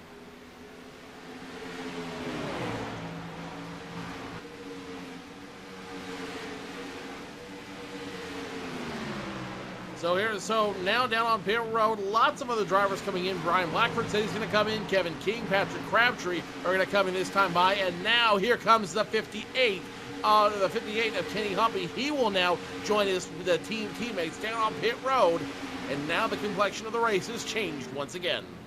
The only one in the top 5 to not come down pit road, Joe, was Chad Lawton in the 26. The rest of his teammates are down on pit road, and that 26 car, that new Cosman painted car, is now going to lead a lap. He's got Alex Warren and a bunch of others to his inside. He may not be able to come in this time by finding a hole here. Does he come down into pit road? He comes off of corner number 4. He will head to pit road, and a lot cleaner entry this time than the last time by. Tim, that was almost something spectacular for Brandon Schmidt, who was there on the bottom. He had nowhere to go almost, but somehow Chad Lawton got at the pit road. Tyler Hudson is in for service. Here comes the 05 of Nick Ottinger. Nathan Wise is down, so is Alex Scribner in his Toyota. Looks like most everyone going to complete this round of pit stops. And we'll have a few stragglers who stay out as they did on the last round of pit stops, but looks like a lot of cars coming in a little bit earlier maybe than what we expected so far. And surprisingly, Ray Alfala has not been down pit road yet. Might the Ford bunch from Slip Angle have discovered something on the fuel mileage side, Joe? I think what they're trying to do is set themselves up in case we have a rash of yellow fever at the end of the race. They're trying to set themselves up so if the yellow flag comes out, Alfala could potentially stay out, and Alfala could compete for the win if everybody else is forced to come back down pit road or elects to come down pit road. It's not a bad strategy as now the 54 Brandon Bowie comes down pit road. It's not a bad strategy, but as we saw last week, as we saw 2 weeks ago in both iRacing Night and the NASCAR Peak Antifreeze Series, fuel mileage games, unless you do it exactly right, can hurt you at the end of the day. And and Ray Alfala with nothing to lose now, great try to now, but it could come back to bite him later. 2 car of Alfala stays out. Overland should be in this time by in the double clutch Menards, number 47. He is slowing down and heading towards pit road. And PJ Sturgis was down the last lap. Tony, that's the Slip Angle LRM race team working together. Those top 3 a couple laps ago, trying to extend it a little bit on fuel mileage. We expect the Vision of Flight, number 2, down this time by. Ray Alfala slowing down. There's Kenny Humpy going around on the outside. That is big as he comes down into pit road here, does the 2, and he's going to woe it up to the 50-mile-an-hour speed limit and head down to the attention of his crew. But Kenny Humpy, you just saw him. He should retain your lead when all this cycles through.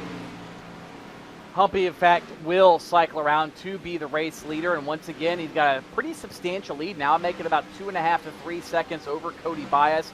Now, both of them have unlapped themselves on the racetrack through this cycle of pit stops, so if the yellow came out, it would not affect them nearly as much as it would, say, Tyler Hudson or Matt Booser or PJ Sturgis, any of those drivers who are being shown at the moment 1 lap in arrears to the leader.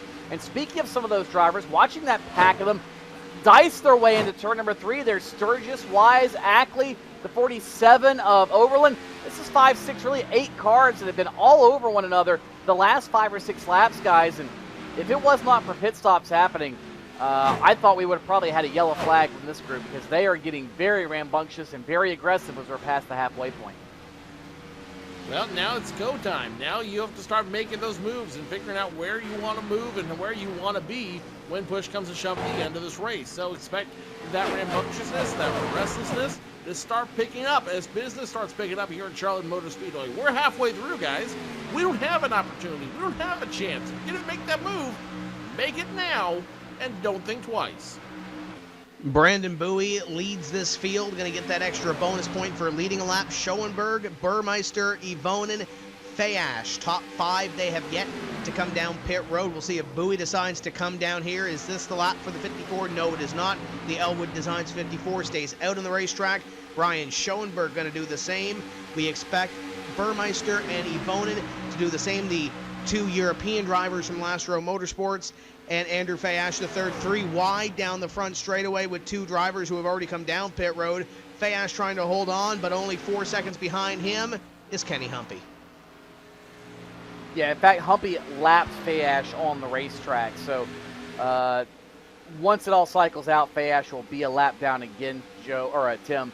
So not a huge surprise the way it's all coming out, but Humpy is on a rail. Again, 3 seconds over Cody Bias at this point in the race. Kevin King will cycle around to be running in the 3rd spot. And very, very impressed with the team, Joe. They've had some good runs. They've had 1-2 runs, 1-3-4 runs. They've had a lot of runs, but that have been very, very notable.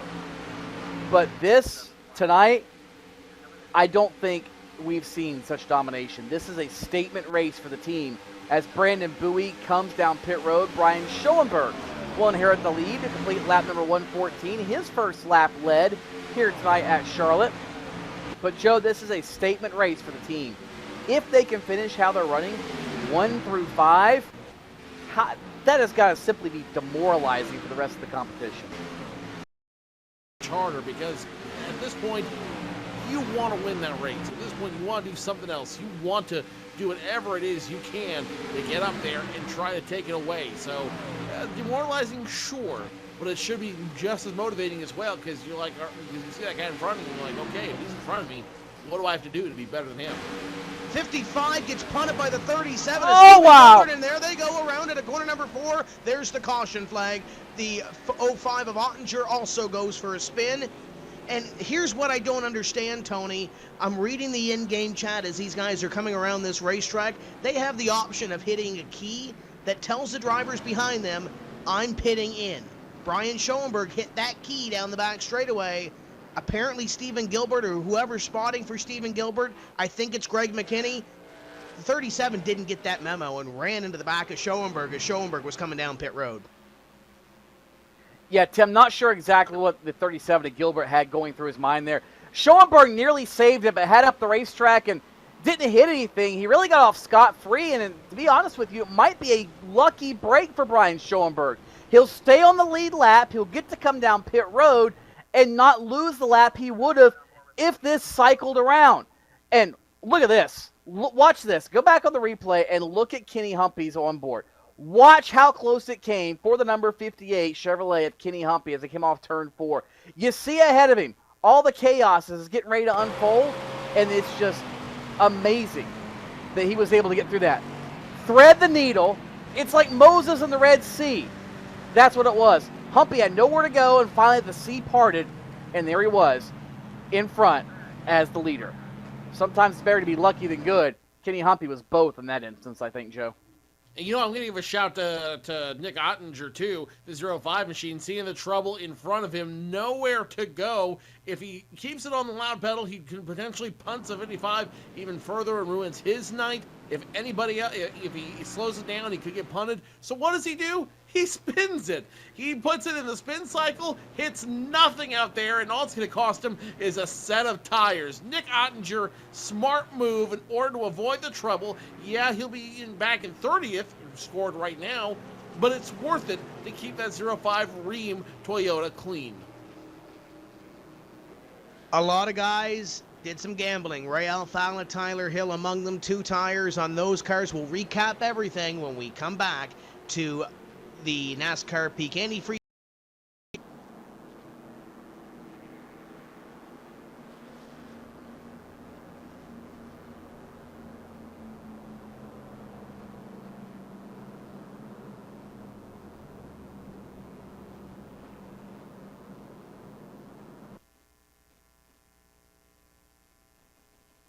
Sorry, guys. I never would have thought making duck calls would have stirred up this much excitement. No kidding. Got him coming up here. Shortcut time! That's what I'm talking about. Ah! You sure this is a good idea? Oh, yeah. I got this. I can't guarantee you how this will end, but Peak can guarantee your radiator for life. Introducing the Peak Run True Guarantee. Check it out at peakguarantee.com.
Welcome back to the NASCAR Peak Antifreeze Series powered by iRacing. It's Humpy, Alfala, Fayash, Bias, Burmeister, top 5. No, that's not a typo. Here we go. Green flag flies. We're back underway, and Tony, Kenny Humpy is gone. Behind him, there's some strategists being played out here. That green flag pit stop strategy, some of these guys are going to try to play it to their advantage. Oh, you're absolutely right there. And, no trouble on the car. Green flag all over the place, guys. And sorry, I tried to do my best, Tony Stevens. It just didn't work out for me. Kenny Humpy in control of the field once again. Ray Alfala immediately on his back bumper, and now it's a battle for position number 4 as Andy Fayash III doing battle with a 29 and Kevin King. Kevin King is too strong on the outside, and now we have 3 wide. Now the 55 cut the grass in order to stay competitive with what looks like the 5 and the 0-1. Timu Ivonen in there as well. In the middle of this pack, Scribner is there. Brian Schoenberg in the middle of this pack. Some of these guys getting their track position by staying out a little bit longer on the green flag run, and some of them are holding their own. Some of them are falling through the field. Tony, Timu Ivonen was in the top 10. He's been shuffled back to position 13. He has an up front Ray Alfala for the first time tonight, giving Kenny Humpy a challenge. Alfala to the bottom of the racetrack, 122 and a half laps in the books. He wants to put his Ford at the front of the field. He'll try to do it through the 24-degree banks of turns 3 and 4. Up the racetrack, nearly gets into Humpy. Humpy nearly bounces it off the safety barrier. He'll hang on to the top spot. Cody Bias is there as well. Here comes Kevin King. It's now a 4-way battle for the top spot. Some of the best racing we have seen in the middle stages of this one so far tonight. Still side by side, and you're seeing just why these drivers love Charlotte Motor Speedway. They are continuing to stick it side by side for the second consecutive lap. The 2, the 58, side by side, continuing to do business. Advantage Alfala this time around, and we will have a new leader as Kenny Humpy gives up not 1 but 2 spots on the pass. And that's his teammate that just passed him too, Cody Bias in the number 27. You look back from Ray Alfala's vision of flight forward to the 27 of Cody Bias, the 58 of Kenny Humpy, and the 29 of Kevin King. Top 4 breaking away a little bit here over the rest of the field. And I think Humpy let everybody have a little bit of a reprieve there, or at least Ray Alfala. We saw in the first 2 green flag runs, Tony, that 58's like a fine wine. It gets better with age. It takes Kenny Humpy a few laps to get going. We've seen that on the last 2 runs. Reason being, probably has that car set up for the long run. And everybody else is a little faster early, but as the race wears on, as the pace slows down, the 58 does not slow down as much. And yes, he might give up a half a second or a second in the first. Oh, trouble! Turn number 4! To 1 car hard on the outside wall. That'll bring out the 3rd caution of the night. had the potential to be huge, but Sturgis in the 41, heavy impact, came back down to traffic, and that had the potential to be very, very large as well. But Sturgis out of this one, it looks like, after a heavy impact with Alan Bowes, last week's winner, T-boning him on the way back down the racetrack.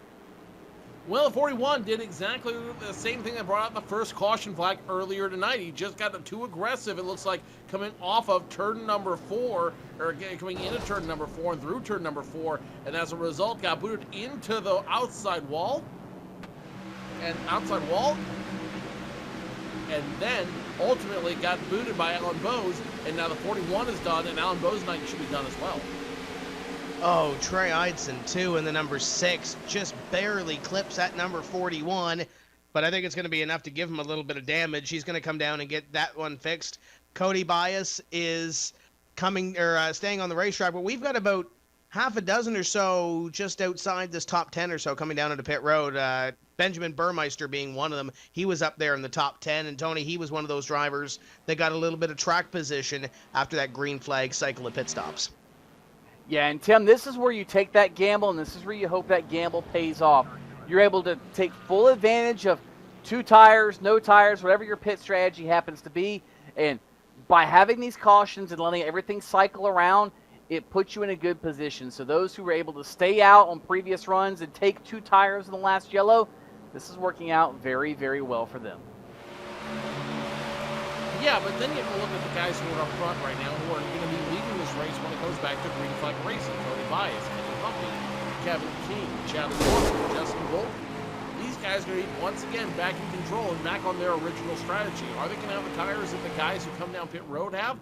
Probably not, but their setups and their strategy is so good at playing the conservation game that they are going to be less worried about what everyone else does and more worried about running their own race. And if everything continues to cycle out the way it has, if they continue to run the way they are and have that pit stop at or around lap 150 or so, it's still going to be a tough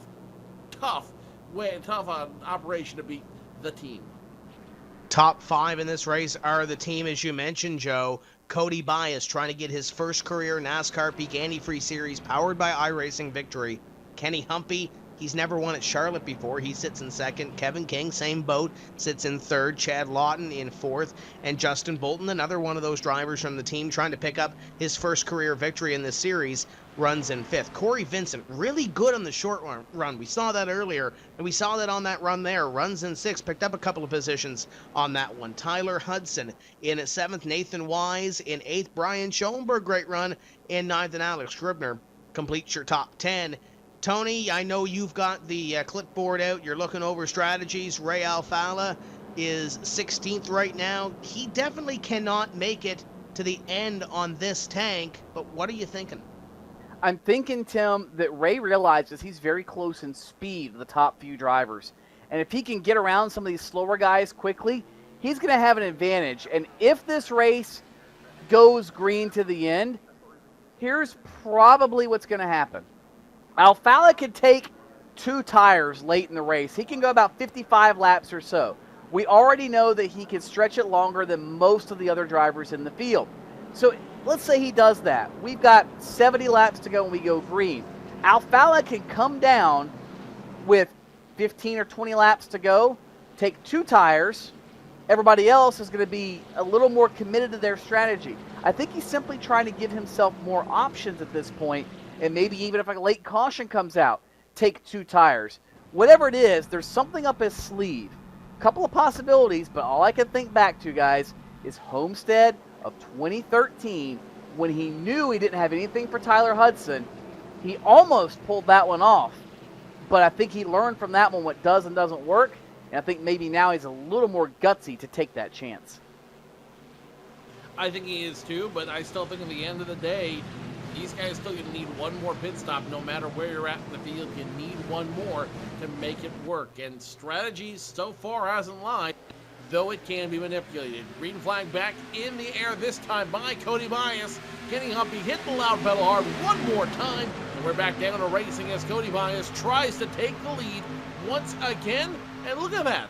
Kenny Humpy will give it to him as the team retain for the top 5 spots.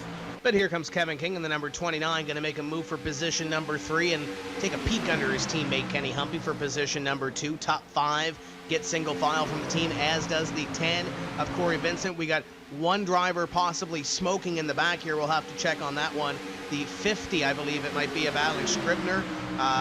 He's got out of the way there. He's lost a couple of positions. Chris Overland made the move past the 50 there. Yeah, tough break for the 50 of Alex Scribner. Had a decent starting spot tonight.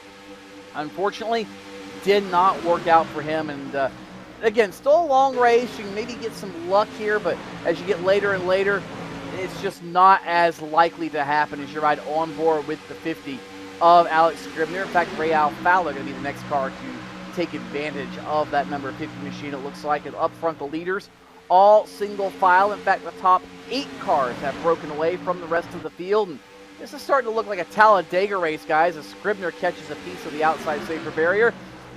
We're breaking into packs. Cody Bias leads the first pack. The next pack is Brian Schoenberg. And then we've got a double, in some cases, triple file further back there. But still keeping an eye on Ray Alfalla. This pack deal might work out really, really well for him.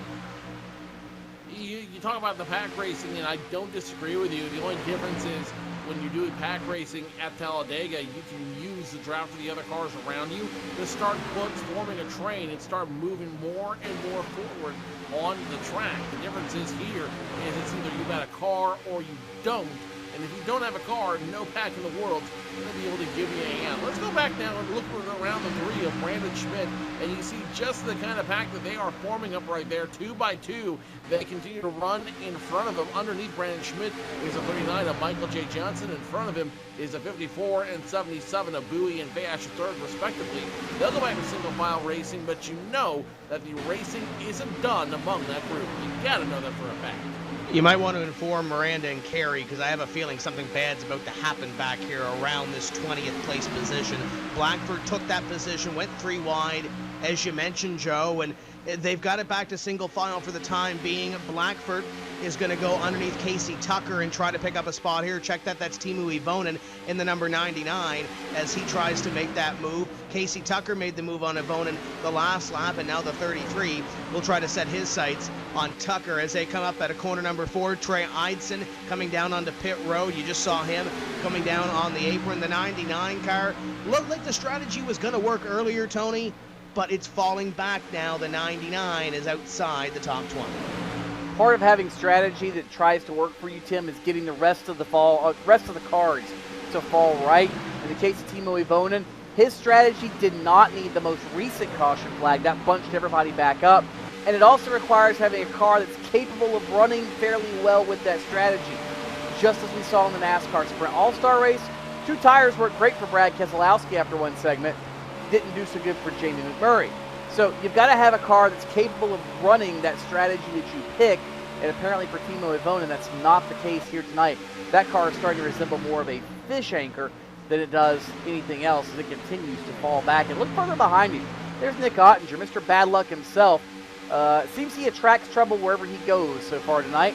Might want to keep an eye on him because, again, call Terry and Miranda, something bad's probably going to happen. Don't pick up the phone just yet there, guys, because I don't think it's going to be a problem issue the 05 of Nick Ottinger. I think it's just a matter of the fact that he is in the hornet's nest right now. He has got a lot of hungry drivers around him, and it's going to be one of those things. If it comes down to the Ottinger or them, they're going to pick themselves over Ottinger. So keep an eye on Ottinger, sure, and keep an eye on his continued forward progress as he finds a way around the 3 of Brandon Schmidt on the outside. But keep an eye on what and the way he does it and what he does, because Nick Ottinger right now, his biggest goal is to stay out of that hornet's nest. Your top 5 are still the same, with the team leading the field: Cody Bias, Kenny Humpy, King, Lawton, Bolton. But those 3 behind them starting to stick with the team, and it looks like Corey Vincent has a run on that 36 of Justin Bolton. Tyler Hudson and Nathan Wise are there as well, and we shouldn't be surprised, Tony, that Tyler Hudson is running up front. It's the Peak Antifreeze Ford. He's a former champion of this series. But keep in mind, that one-up team hasn't really ran so good all season long. Looks like they may have turned a page here at Charlotte. They might have, Tim, and this is kind of a homecoming for Tyler Hudson. He's always had the dream to be an actual race car driver, and yes, he had some laps at Hickory Motor Speedway. In fact, spent a season there. He's run a crate dirt late model in Jackson, Mississippi, and around his home, but this place is special to Tyler Hudson. This is where he feels he got the best break of his career in the Peak Stock Car Dream Challenge 2 just 1 year ago. He was in the final 3 with another iRacer, Paul Kashiba, as well, or not Paul Kashiba, but it'll come to me in a second. But from up in New England, as well as the current, or actually, yeah, it was Paul Kashiba. Never mind, I apologize. But yeah, it was Paul Kashiba, Tyler Hudson, and Christian Payhood that came to Charlotte. They were the final 3, and they got some laps on the big track. They were able to run around the quarter mile. They did a lot of fun things here, but I think this is a little bit of a homecoming for Tyler, and this place very special to him. We talked about at the outset that, in fact, this place, more than any arguably in the series, breeds motivation. It gives you an extra reason to just dig a little bit deeper, and I think for Tyler, being part of that Peak Stock Car Dream Challenge last year certainly gave this place some meaning deep down inside. His trouble! Michael J. Johnson involved in one over in the back straightaway.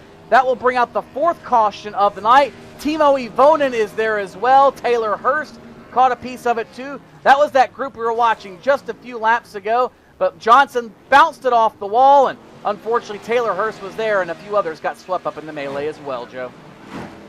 Hornets' Nest has once again been kicked and struck, and now you got a lot of angry drivers with broken machines out there. It all starts with a 39 and 74. Johnson gets the little shove from Taylor Hurst coming off of the turn, and that's going to send the 39 straight into the wall. The 74 nowhere to go, T-bones him, and that also opens the 99 as well. The 99 Timo Ivonen gets into the back of the 74, and now 3 drivers with broken machines not able to continue, are going to be limping to continue this race. The Hornets' Nest was kicked, guys, and now caution is out on the field once again, and not a moment too soon as everyone comes down pit road.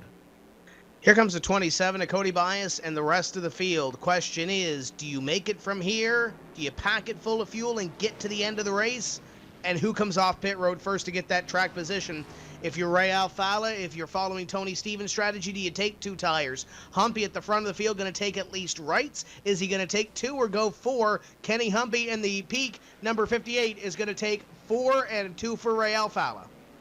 Alfala, the 2 tires, he set himself up perfectly as we've got Taylor Hurst sideways in the pit lane. Bias out second. Then comes Lawton King and Kenny Humpy out 5th. Oh, this one throws a wrench into it. And guys, there are 55 laps to go when they came down pit road. That's the very outer limit of some of these drivers' fuel windows. I dare say Ray Alfala is good to go with these caution laps. It'll be close, but I think he can do it. Watch anybody else that comes back down pit road on the 1 to go signal. They might have the ace up their sleeve. He who pits last has the best chance to win on this one, unless, of course, we get another yellow flag. Well, this is where it all gets very interesting now, doesn't it? And to answer your question, Tony, yes, I'm confident these guys can run 55 laps, especially if you throw in another couple caution flags. It means they can conserve just a little bit more. They can get on the clutch, they can save the tires, and yes, they can make that car work for them, especially at the end of this race. So is it plausible? Is it feasible that we've seen the very last pit stop of the race? Absolutely it is. The question, though, is how are caution flags going to change that? And number 2, how is the 2 tires of Ray Alfala going to change the charge of Cody Bias, Chad Lawton, Kevin King, and Kenny Humpy, as Ray Alfala with 2 less tires is going to have to fend off, the entire team? That is going to be the race I'm going to be watching the rest of the night. Ray was pretty decent on the 2 tires that he had, though, on that last pit stop where everybody came down pit road. He was underneath Kenny Humpy, was at the lead position. I don't know if it's going to be a strategy to win the race, Tony, if this thing goes green for a fair distance, because we've seen Kenny Humpy be strong. We've seen Cody Bias have a strong race car after 20 or 30 compared to Ray Alfala. Alfala good on the short run.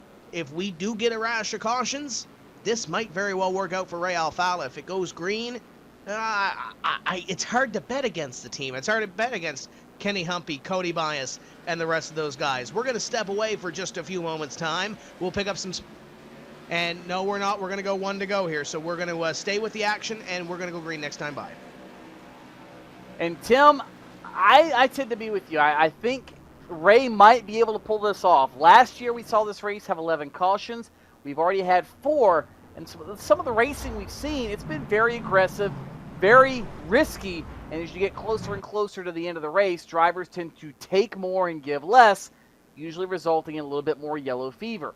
If that's the case, Ray Alfala might be in the catbird seat in a prime position to take away a victory and steal one from every single member of the team breathing down his back. In fact, if you look at the top 7 spots, 5 of those are members of the team.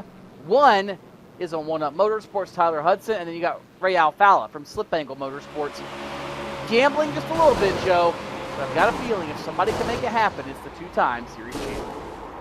Well, yes, absolutely. And if anyone is going to have a chance to win this race through strategy alone, it's going to be Ray Alfala just because of his intrinsic knowledge of how this works. Green flag flies once again. Alfala bunches them up. Oh, here we go. Before he restarts, and it looks like the 27 may have jumped it. Big pile up. Caution flag is out, and Tony, there's a lot of junked race cars behind this top 5 or 6.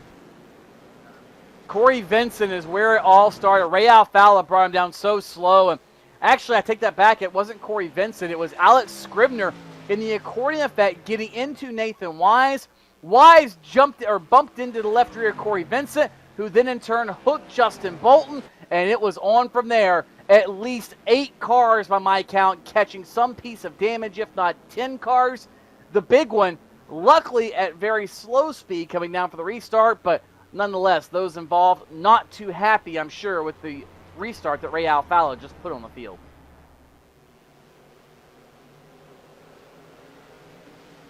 Well, the 27 tried to go. You saw that as it restarted, but the 2 just wouldn't let him. The 2 wouldn't give him the pleasure of going. Instead, you saw a lot of cars who were anticipating that restart bunch up very, very, very quickly, and as a result, that's what caused this incident. Ray Alfala playing the strategy card once again, and he plays it incredibly well. And Joe, here's the thing. I do not blame Ray Alfala at all. If you go back and look at the telemetry, he stayed very constant. The biggest thing is most drivers tend to go as soon as the pace car leaves. It's well within their rights, but Ray Alfala didn't. Everybody else behind him expected him to go. Cody Bias, by rule, cannot be in front of the leader when the green flag comes out, so he was forced to jump on the binders, and that's ultimately created the entire deal. Ray didn't do anything wrong. He simply played the restart game, and everybody else guessed wrong, Tim. And we will have a couple of less cars because of that restart. Regardless what happened up front, wherever your opinion sits, it's Ray Alfala, Cody Bias up front. There's a couple of guys out back that aren't going to be here when we throw the green flag. We will take this opportunity now to step away and get some words in from our series sponsor and others. We'll be back in a few moments.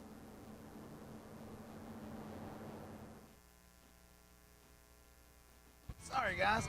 I never would have thought making duck calls would have stirred up this much excitement. No kidding. You got him coming up here. Shortcut time! That's what I'm talking about. You sure this is a good idea? Oh, yeah. I got this. I can't guarantee you how this will end, but Peak can guarantee your radiator for life. Introducing the Peak Run True Guarantee. Check it out at peakguarantee.com.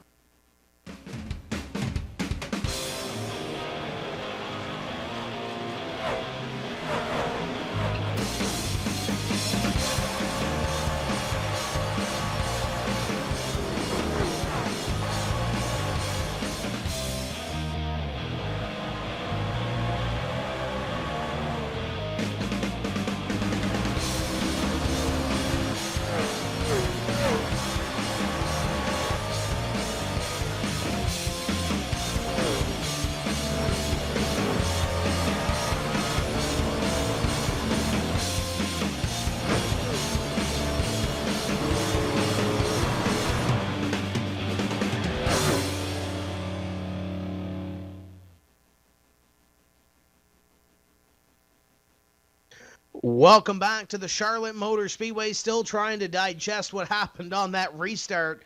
Ray Alfala, Cody Bias, Chad Lawton, Kevin King, and now Tyler Hudson are your top 5. But Tony, it leaves guys on pit road that were up front. We're battling for the lead in this race.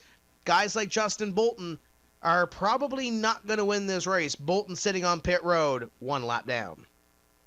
There's no probably, Tim. Unless the entire field falls out, Justin Bolton is not going to win this race.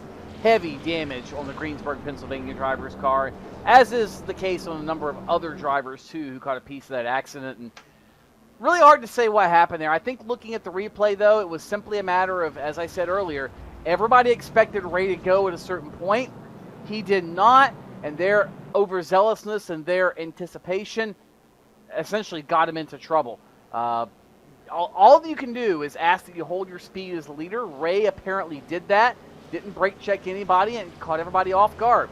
That's one thing that Ron Hornaday was so good at when he was around Joe, was playing games on restarts. He didn't do anything to draw the ire of NASCAR at the time or any sort of series officials, but he changed it up enough to keep everybody guessing, and that's why he was always known as the king of restarts. And I think Ray Alfala is starting to use some of that veteran knowledge to do just the same thing. You know, someone just put out on Twitter, Ray Alfala, Virgilio on Twitter, using hashtag NPAS, put out on Twitter, Ray Alfala kind of screwed over those guys behind him. No, I don't think he did, as he restarts once again at that slow speed. This time, everybody anticipating it too wide throughout the rest of the field as we go back to green flag racing. Ray Alfala didn't screw the rest of the field. He was well within his right to do the slow restart.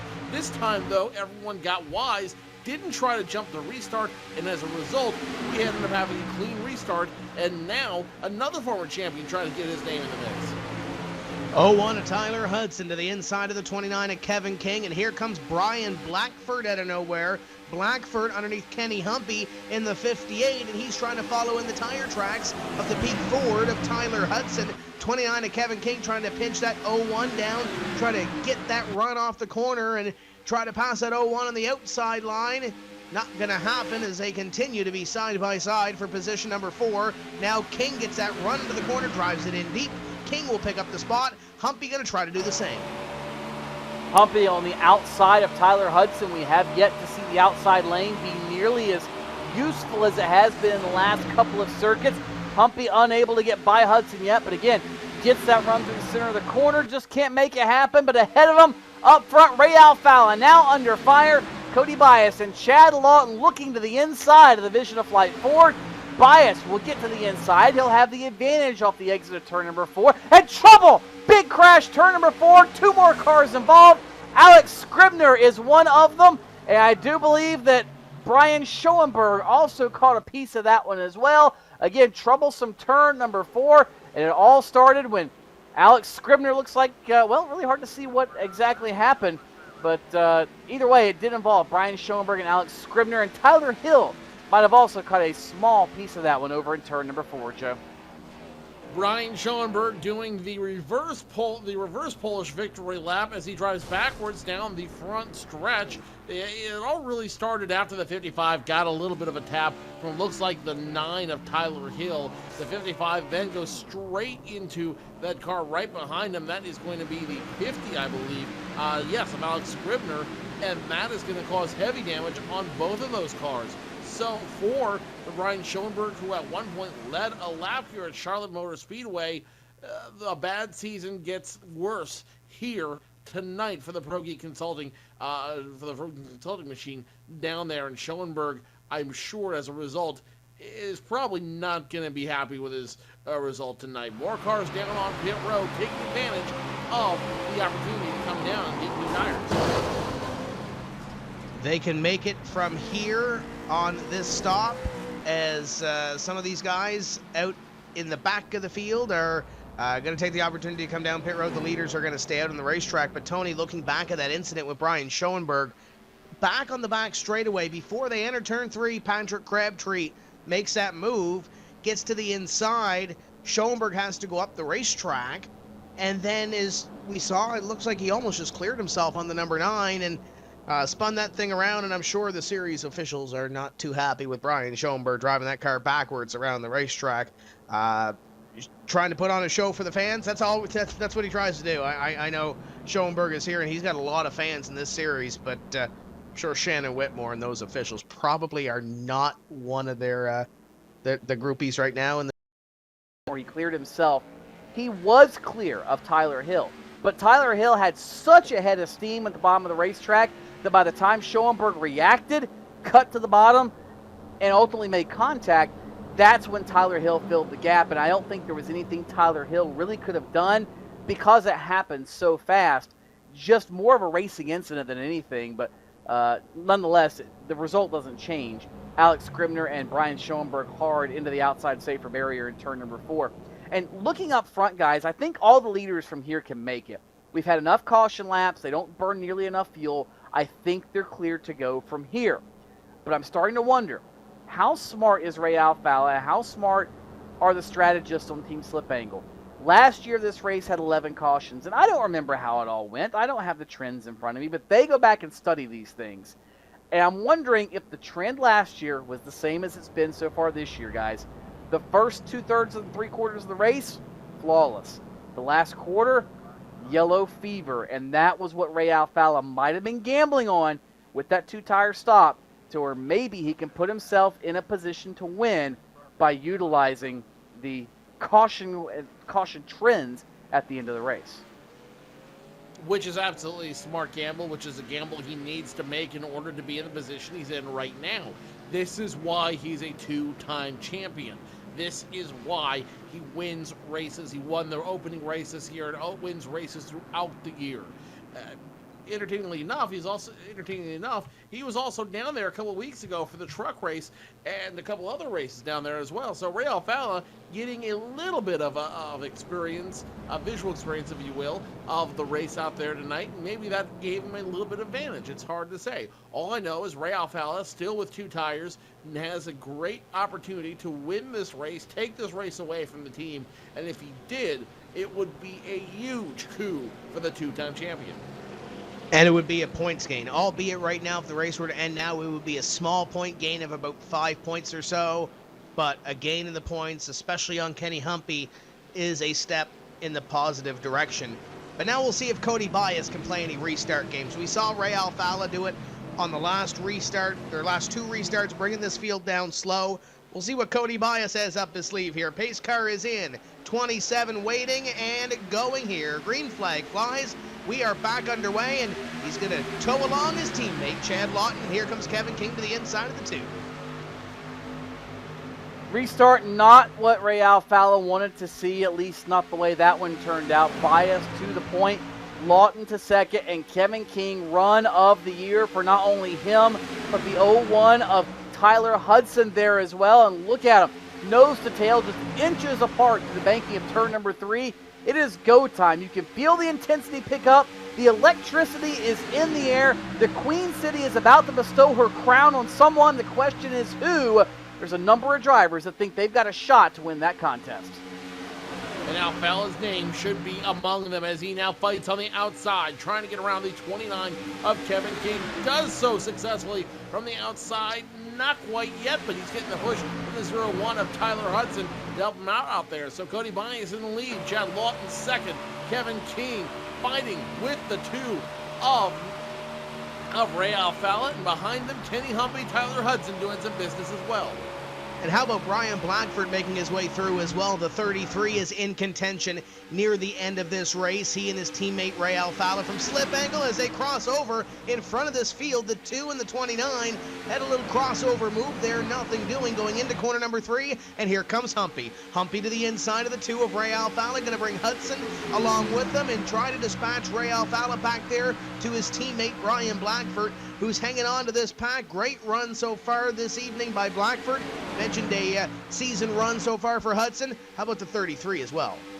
Great runs for everybody here at Charlotte in the top 7. As you mentioned, a number of them but series and year best runs for these drivers. And Kenny Humpy 2 laps ago nearly bought the farm. Cut right across the nose of Tyler Hudson and somehow found a hole there that got him to the bottom underneath of Ray Alfalla, and now ultimately to the 4th spot as you ride on board. Ray Alfalla's number 2.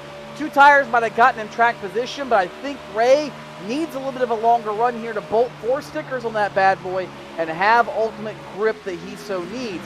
Problem is, and the question is, how much time and ground will he lose until that opportunity presents itself, if it presents itself? Ray Alfaro took a great gamble, but he's kind of made his bed now, and he's having to lie in it. He's just hoping he can find another hotel room that's open, because they've just about sold this one out. That's what I was a little bit worried about when he came down and made the 2 tires stop. Great strategy to get him back up front. Great strategy to have the slow restart on the track. The problem, though, for the 2 is now without that grip, without that additional outside grip, allowing him to run as fast on the on the turn, he is not going to be competitive. He's not going to be able to make those passes he critically needs to make or hold off the team behind him. Remember, the team back in control of the top 4 positions right now. If a yellow flag comes out, the team probably won't go down, which means Ray Alfaro will be all by himself down on pit road, save for a handful of other drivers who have nothing to lose. So even if Ray Alfaro does come down pit road, the question is, can he make up that time in order to compete for the win? I've got a feeling the balcony is going to be closed for him very quickly. As we get closer to the end of this race, I think Tony and Joe, you two hit the nail on the head. I don't think Ray can put any more strategy on, because I don't think these guys are going to come down pit road, and I don't think you can sacrifice track position late in this race. Yes, we have seen some cautions here, but everybody looks like they've got single file, except for some of the cars out back that are still trying to battle for their own real estate. But I think these guys have a green flag run to the finish, not maybe to the finish of this thing, but close enough to the finish, Tony, where you don't sacrifice track position to come down onto pit road. 26 continues to look at his teammate Cody Bias. There's another thing we're going to have to follow. Those are teammates. I'm sure that all goes out the window in those last few laps. How wide does Cody Bias make that race car to try to win his first NASCAR Peak Antifreeze Series race? I think you make it as wide as you physically can. That Chevrolet SS already has a wide track stance, but you can make it that much wider by the line you run around the Charlotte Motor Speedway. And don't forget, Chad Lawton is hungry as well. Yes, he won 1 race earlier this season, but he would love nothing more than to win number 2. And Kevin King, how long has it been since he was in victory lane in a NASCAR Peak Antifreeze Series race? If memory serves me, it was Texas 1 year ago, and that was sheer luck at a late race crash. Kevin King has not run this good in quite some time. Those 3 are not going to let Kenny Humpy waltz around them. They're going to give him every bit of fight they've got in their souls. And that 58 car, even though they're teammates, they'll race him respectfully, they'll race him cleanly, but they are not going to make it easy for the guy leading the points. Guys, and again, once again, team politics come into play there. If Kenny Humpy was in charge, because Kenny Humpy needed those points to pick up first, pick up position on anybody else, then I'm sure they would figure something out among them where he would get that position. But he doesn't. He's running 4th. He's having a great run tonight. He's led a ton of laps out here at Charlotte Motor Speedway. They don't need to fight amongst themselves. This is the joys of having a great team behind you. They're not going to fight Tim. They're not going to fight Tony. If anything else, they will give Cody Bias this win, give him the hometown win here at Charlotte Motor Speedway, and let everything else behind them work itself out. They have the top 4 spots. What more do they need? 22 of Rob Ackley going to pick up a position here on Alex Warren. Going to step back here for just a few moments' time as the team up front continues to go at it. Alex Warren is the top running Aftermath Motorsports driver, and Rob Ackley had a stellar qualifying run this evening, Tony. We documented that off the grid. They're in top 10 positions right now. Great runs for those two. And look who's also back up in the top 10, just in front of them. Nick Ottinger rebounding after being back in the pack after a long pit stop under the green flag. He's back up to 8th, and he's reeled in Brian Blackford for 7th. Maybe the monkey is finally off the back of not just Brian Blackford, but the 05 of Nick Ottinger as well. Both, again, having solid runs. And Ottinger, after all the bad luck tonight, maybe, just maybe, finally is catching a break. These cautions have helped him.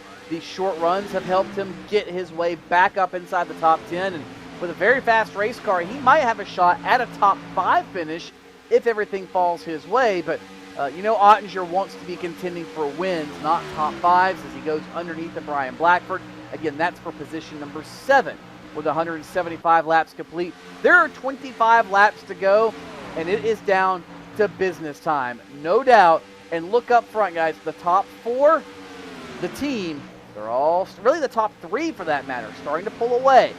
We've seen nobody do that to Kenny Humpy this late in the run. Maybe, just maybe, either Humpy is giving them some room, or maybe they're burning that stuff off a little too early, and Humpy can go blasting right back around his teammates here in the waning laps. If you're following along on Twitter using the hashtag NPAS, you will see the picture from Teemu Vonen in that 99 machine. Great photo showing how much damage is on that car. He is done for the night. And that shows you just how frustrating this place can be if you are not one of the coordinated few, one of the chosen few. Be sure to follow us all season long on Twitter. On nights we run the NASCAR Peak Antifreeze Series, use the hashtag NPAS. On off nights, use the hashtag iRacing night. And of course, be sure to follow us on Twitter for even more fun throughout the week. This race starting to get a green flag feel to it at the end of this one.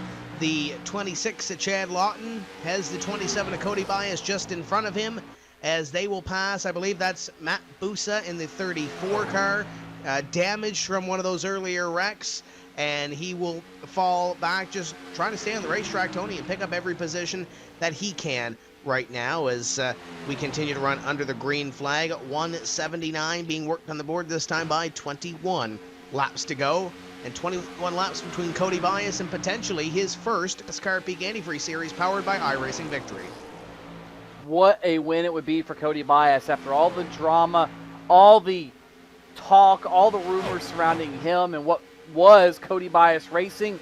Now the team and everyone who caught a piece of all that aftermath, no pun intended. What a comeback it would be, and again, no better place than Charlotte. And caution is out. This changes everything. Yellow on the speedway with only 20 laps to go. My, oh my, this one might not be anywhere close to over yet. Looks like the 66 of Benjamin Burmeister, that German driver, involved in that one, as well as a couple other drivers. We look back at what happened in turns number 1 and 2. It looks like Burmeister tried to get around the 51 of Tyler Laughlin, but instead of getting around him, ended up getting into him, and that's going to set the 66 on a very dangerous course throughout the turn, and ends up bunching up those cars. Burmeister, Byron Daly, Brandon Schmidt all get into it. The 66 gets a little airborne as a result of a push from the 3, and all 3 of those cars severely damaged. The 66 of Burmeister smoking now.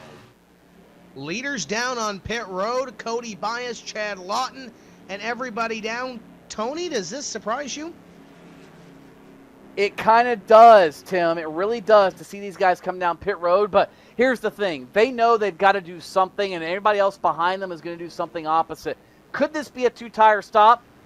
Could it be a 4-tire stop? We'll find out. Lawton is down and away. King is down and away, and this is going to jumble them up. Humpy might have just, no! Bias will win the race off pit road. Humpy second by inches. Then it is Lawton, King, and Ray Alfalla now with a new breath of life. 4 tires on his Ford. Nick Ottinger out in 6th. Oh, this might be a good sprint to the finish. But here's the other thing you got to look at, guys. Alex Warren stayed out. Tyler Hill stayed out. A few drivers stayed on the racetrack, and that might put a wrench into the plans that Lawton, Humpy, and everybody else had to try to win this race here tonight. Very interesting watching everybody's different pit strategies. A lot of 2-tire stops out there on the track, including 2-tire stops for all of the team members out there as well. A handful of drivers elected to stay out on the track, and those drivers are going to be Alex Warren, Tyler Hill, Ryan Lowe, Ryan Blackford, all elected to stay out from the attention of their crews. So, guys, this does change everything. And now that you've got guys that have those extra tires, that extra grip that they so desperately needed earlier in the race, this is gonna not get. This could end well, or it could end horribly. But there's only really one way to find out. And all those guys that stayed out, or I shouldn't say all those guys, most of those guys that stayed out front, i.e. Alex Warren, Tyler Hill and T-Loff, they're a part of the Aftermath Motorsports team. Ryan Lowe trying to throw a Hail Mary here as well. When you look at T-Loff, he was involved in that latest caution, Tony. Nothing of his doing, really. It looked like the 66 was trying to, as Joe mentioned, not go around, but go through the 51. He sits there in fourth. And you talked about the Pro Series earlier where Tyler Hill won a race here at Charlotte last season. T-Loff won a race at Richmond based on fuel mileage. He did a little bit of a different strategy compared to everybody else, and he ended up front. Alex Warren is going to get some positions here. He's going to restart in the first place position in the Core Pipe 82, but he was running 9th at the time of that caution. We're going to quickly see if we get a rash of cautions and he finishes higher than that 9th place position. But I'm not sure on the call of the 82. I like the call on the 9, the 38, 51, trying to gain some spots here. But I don't know if the 82, we'll see. I'm not completely sold on the 82. There will be 16 laps to go when we go green, Tim. 1 or 2 cautions, I think, can be of benefit for Alex Warren and certainly for those other 3. And here's the thing. You got to take the gamble. You know you're not going to win where you were at. So try something different. Craziness can happen. We've seen it already. And to add a little bit of extra drama to this, guys, remember, it was Cody Bias Racing that had the huge dramatic split up earlier this season that resulted in the team and Aftermath Motorsports.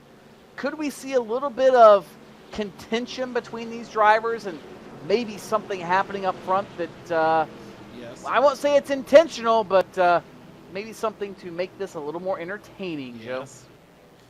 I'm going to answer that for you in one word and then give it back to Tim Terry and know he has something to say about it. Yes. Yes. We'll quickly see how this works out. Alex Warren in the 82, former winner in this series, going to lead this field to green. The Core Pipe Chevrolet bringing them down slow, and there they go. Green flag flies, the 82 and 9 side by side, and here comes the 27 already on the hop. Cody Bias going to try to make his way around, and Humpy has the outside on Ryan Lowe. Oh, this is going to get interesting up front. Humpy able to get the advantage, and he didn't have to check up. And look at Lowe. He'll throw the block on Bias. That's going to allow Kenny Humpy to get alongside of him as they work into turn number 3. They're 3 wide into the 3rd turn. Contact briefly. T-Loff on the outside. Lowe stuck in the middle. Bias is going to end up victorious in that battle while Humpy pushes his teammate to 3rd. And all the while, the top 2 are starting to move away from this entire, well, it's not even a battle anymore, guys. This is an all-out war zone from 3rd on back. I'm watching the 2 of Alfala interact with the 05 of Ottinger as those 2 drivers try to figure out what they do. Almost made contact coming off of turns 3 and 4. Now the 2 and 29 side by side. The 05 coming out of a 3-wide battle with a 22 and 51. Guys, this is a hornet's nest as more 3-wide racing happens behind them. Something's going to give here very, very quickly. That looks very nasty about mid-pack right now. The top 3, 4 breaking away from the rest of this pack. And there's the 38 around. Ryan Lowe, Kevin King involved, and about half the field. Ray Alfala, I believe, gets a piece of this as well. Yellow flag flies. Alfala, a huge chunk of damage. King damage. Rattler sideways as well. Ryan Lowe, the catalyst that spun it all off in turn number 2. That's going to bring out the caution once again. All the while, Alex Warren still the leader. That means we'll be back green with less than 10 laps to go. And guys, I don't think it's over yet. We still have slower cars in the midst of faster cars up front. This is going to get that much more interesting before it's over with.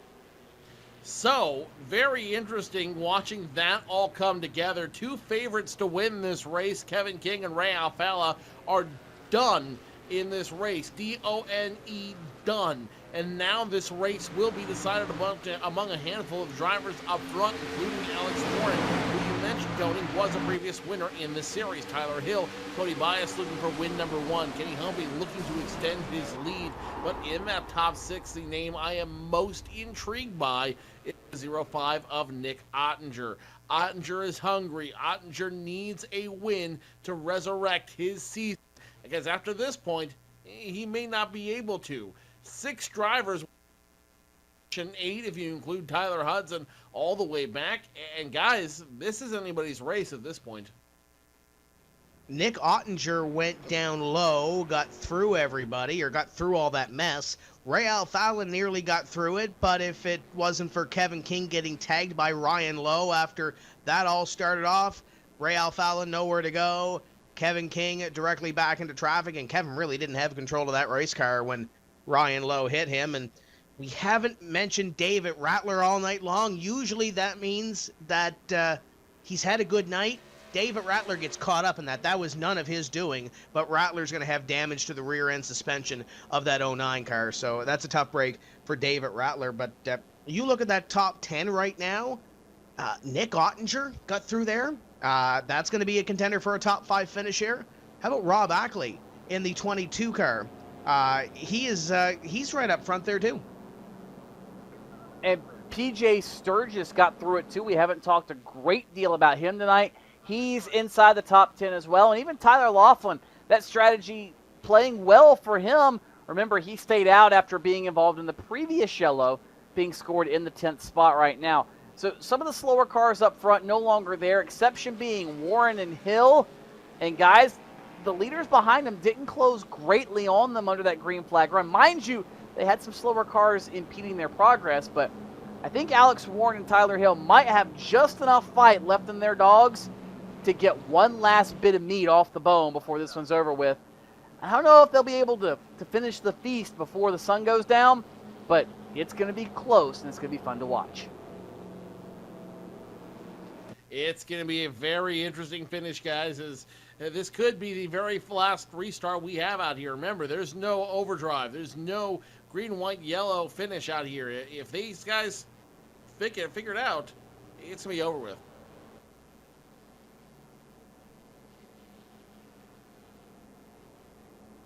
And the one thing that you guys have mentioned earlier too, Alex Warren and Tyler Hill, those top two from Aftermath Motorsports. The next row is going to be Cody Bias and Kenny Humpy. Keep in mind, when everything went down, Tony, Kenny Humpy was a part of the team. It was Cody Bias and Justin Bolton that came over to that team. But you'd have to believe Warren's a great kid. Warren, I don't think holds a lot of grudges. He's a great kid. He doesn't put anything in the memory bank per se. I don't think Warren's going to have an issue racing with Cody Bias. We'll have to see if that history, though, comes back. I'm sure he's got a couple of spotters in his ear. But we'll have to see. Warren's a great kid. We'll see if he can hold on for this one. And, Tim, it's going to be 9 of the most nerve-wracking laps he has ever made in his sim racing career. Could be one of the biggest races of his entire existence here on the service. He's got 9 circuits to prove that he can get the job done. It's only, and I stress the word only, about 13.5 miles. No pressure whatsoever for Alex Warren and Tyler Hill to try to get this done. Now remember, Tyler Hill did this before. In the Pro Series last season, he held on in a late race restart, got the win, but he didn't have Cody Bias and Kenny Humpy and the team breathing down his neck. It'll be fun to see how it all unfolds with 9 laps to go. Pace car is headed to pit road, and here comes Alex Warren bringing them down a little bit slower. Bias on his back bumper. There's the green. There they go. Green flag flies, and Warren was a little bit slow to keep going when that green flag flew. Brings them all down slow, and it's going to be tight going into turn 1. Tyler Hill able to nose ahead briefly, but Warren faster on the bottom. He'll slide up and clear Tyler Hill, but Cody Bias, what a head of steam. He's now on the inside of the racetrack. Throwing the block is Hill. What a valiant effort that was to keep Cody Bias behind him. That might open the door for Kenny Humpy. They're 2 by 2 by 2 from 4th on back. 1 car in the grass. Byron Daly and Casey Tucker are in it. We'll stay green for the time being, somehow miraculously, and now yellow is out. Caution out for an incident on the front straightaway. Caution flag is out, and that could effectively end the race, guys. If we do have a restart, it's going to be maybe a white checkered restart finish, guys. So this is going to be very interesting. Now, if the complexion of the race had not been changed previously, it's going to be changed permanently now. Yeah, we should have 2 or 3 at least laps left. Byron Daly in the number 93 bringing out that caution flag, as you mentioned, Tony. Casey Tucker had some issues there, and actually in front of them, they were going 3 wide, 39-32. 32 slides up the racetrack, and it looks like Byron, Tony, saw that. Casey Tucker didn't. They make contact, and Danny has it saved thanks to the wall. Byron, not as lucky, gets into Brandon Schmidt, and Schmidt goes hard into the front straight safer barrier. And somehow Chris Overland got through it as well. That was narrow escape for Chris Overland up by the outside wall. And yeah, Byron Daly was going to pound the fence if Brandon Schmidt was not there. And it's amazing how that all started really a third of a lap before it ultimately ended. And it's really thrown a kink in the plans of Kenny Humpy and Chad Lawton and Cody Bias. It's going to be a couple of laps literally to get the job done. We've seen already that Alex Warren has mastered the restart enough to keep these guys behind him for a lap or two. The thing is, I worry about Joe. Has he shown them too much of his hand? Or does Alex Warren catch them by surprise? Has he been setting them up for these late, slow restarts? And does he go early to try to get the jump this time? It's the final restart of the night. You got to do something different to catch them sleeping. I think that's what Alex Warren does. I'm more concerned, Tony, that time has too much time has passed. That when we go back to green flag racing and we have a green-white checkered finish, which gives us only 2 laps, 3 miles around the Charlotte Motor Speedway, too much time will have passed, and the only way you're going to get around somebody is by forcing to get around, forcing the issue, forcing to get around them. So, what I'm really more concerned about at this juncture is not how they're going to get, or when they're going to get past them, is more importantly how they're going to get past them. And you can win the race, but still have that victory taken just as quickly away if you get in trouble with the little red hauler. Which, if you move someone out of the way for a win, you might. Alex Warren has 2 friends here. Joe mentioned time being on his side, as the lights are still on the iRacing Ford Mustang pace car. Time is going to be on his side. He's going to have 2 or 3 laps, but if the caution does fall, then whoever's in front will win the race. The other friend that he has is that driver sitting inside the 9 car, Tyler Hill, threw that little bit of a block down the back straightaway when they went green down the back straightaway for the first time on that run. Cody Bias couldn't do anything of it. Now, Cody Bias may have been thinking, okay, well, I've got a few laps under green. I can make them move. Tyler can throw the block or move down or protect your position or whatever you want to call it. But now, that time is not going to be on his side. And there's where Joe came in with that point, Tony. If Cody Bias wants to win this race, he's dominated this event so far, except for the last 25, 30 laps of this race where there has been caution after caution after caution. If Cody wants to seal this deal and win his first ever NASCAR Peak Antifreeze Series race, I think he's going to have to be aggressive, and I think he's going to have to be aggressive right off the hop. But Alex Warren, once again, going to control this restart, and he has a teammate on the outside. I don't want to say you have to wreck the guy, but you've got to put yourself in a position that if something goes wrong, Tim, the end result could be an accident. The lights are out atop the iRacing Ford Mustang pace car. We will be going green with 3 laps to go. This will be the final restart of the 300-mile classic here at Charlotte Motor Speedway. And Alex Warren with Tyler Hill alongside. Again, the final 4.5 miles of this one are going to be the most treacherous and the most white-knuckle, nerve-wracking laps they have ever turned in their racing careers. And if I'm Cody Bias or if I'm Kenny Humpy, when that block gets thrown on me, when something happens, I don't lift, guys. I push them off into the banking and shove them up the racetrack and do what I have to do. I don't wreck them, but I move them. They call it a bumper, a chrome horn, a cow catcher, whatever you want to call it, but they're there for a reason, and this is the time you have to use them. If I'm Alex Warren, if I'm Tyler Hill, I change up this restart. I do something completely different that I've not done all night long to try to catch them sleeping. Let's see how it turns out as the pace car works off turn 4. And this is going to be the definitive moment as the first race, Ford Racing, the Mustang pace car goes down pit road. This is going to be the moment Alex Warren wastes no time, hits a loud pedal, and we are down for the last 3 laps of this event. Tyler Hill dutifully behind, no caution out so far as a team members side by side through turns 1 and 2. Down the back straightaway, Aftermath timed that perfectly on that restart. Side by side for third place between the team members, and we might be 3. Here comes Ottinger, looking for 3 wide through the middle off corner number 4, and Humpy into the fence. Here comes the 26 to the inside of the 05. They're scattering for 4th. Meanwhile, up in front, Tyler Hill pushing the 82 of Alex Warren. Only a couple of chances left, and they cannot get out of this complete pinata that they're beat. Oh, trouble back straight away. In the wall goes Chad Lawton.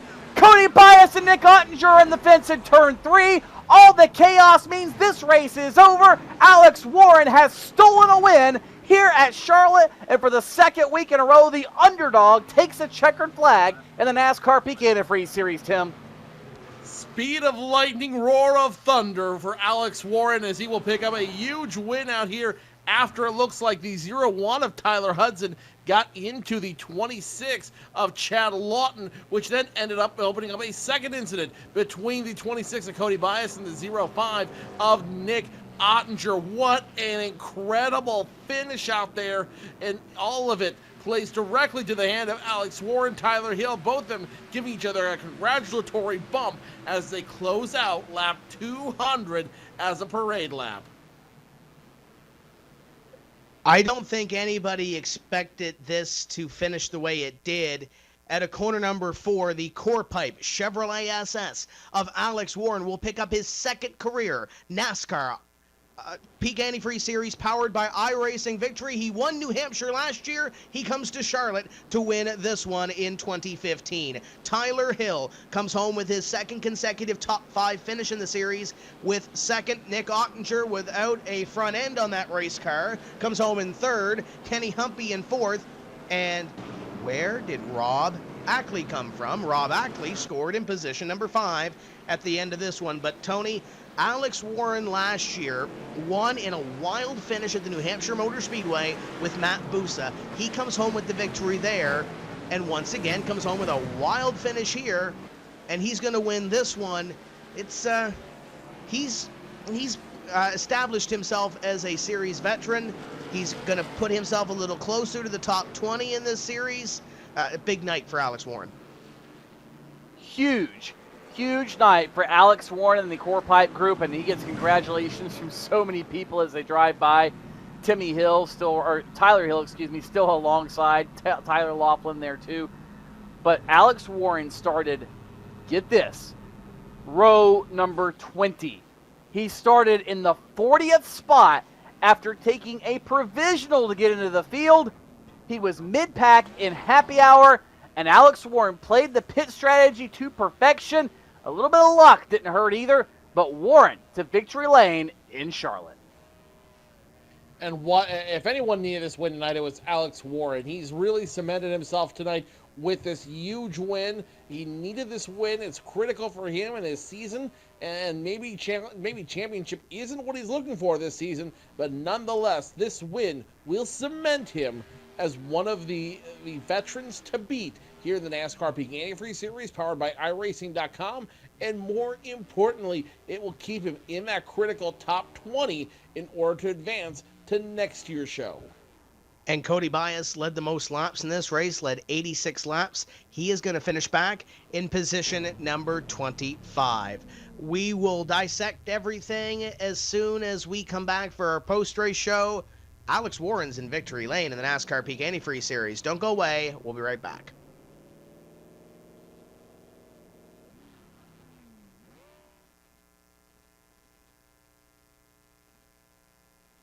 Sorry, guys. I never would have thought making duck calls would have stirred up this much excitement. No kidding. You got him coming up here. Shortcut time! That's what I'm talking about. Ah! You sure this is a good idea? Oh, yeah. I got this. I can't guarantee you how this will end, but Peak can guarantee your radiator for life. Introducing the Peak Run True Guarantee. Check it out at peakguarantee.com.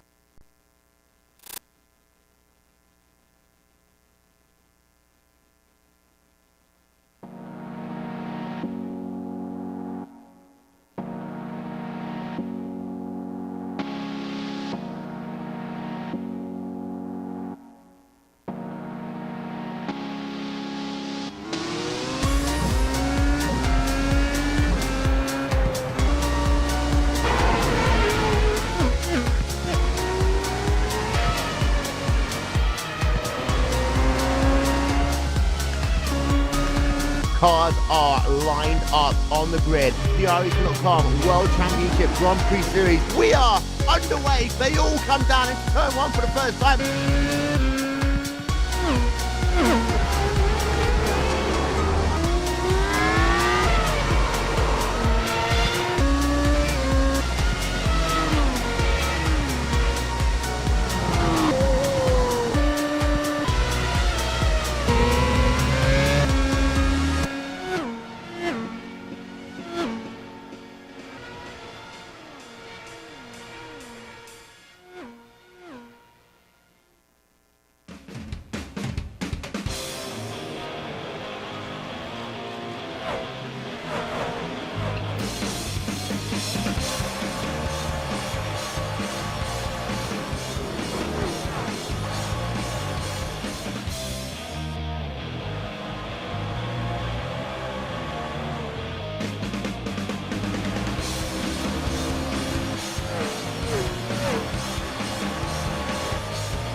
Sorry, guys.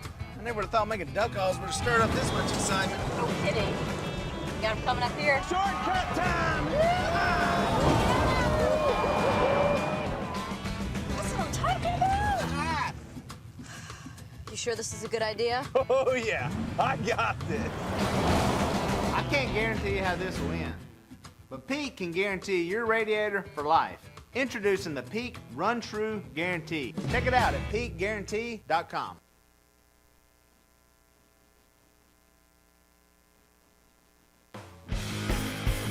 Welcome back to Charlotte Motor Speedway, and wow, this racetrack never disappoints, Joe. Mile and a half super speedway with 300 miles of racing. First 2/3, 3/4 really of this one.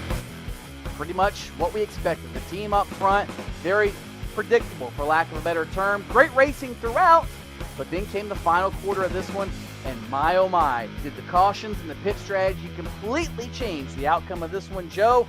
I don't think anybody here expected Alex Warren and Tyler Hill to not only finish up front, but to do it holding off who they held off in the final 20 laps of this one. Well, we expected the race to end the way it did, with all the caution flags, all the strategy coming down, and the mental endurance coming down. We expected those things to take place, but what we didn't expect was how guys used that strategy to their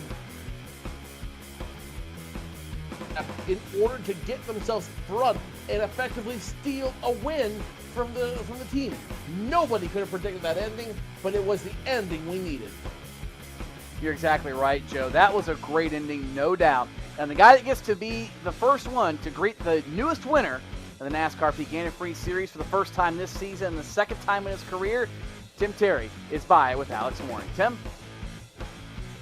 Finishing this race in the first place position, a little bit of pit strategy at the end of it for Alex Warren. Alex, congratulations, a winner in the NASCAR Peak Antifreeze Series for the second time.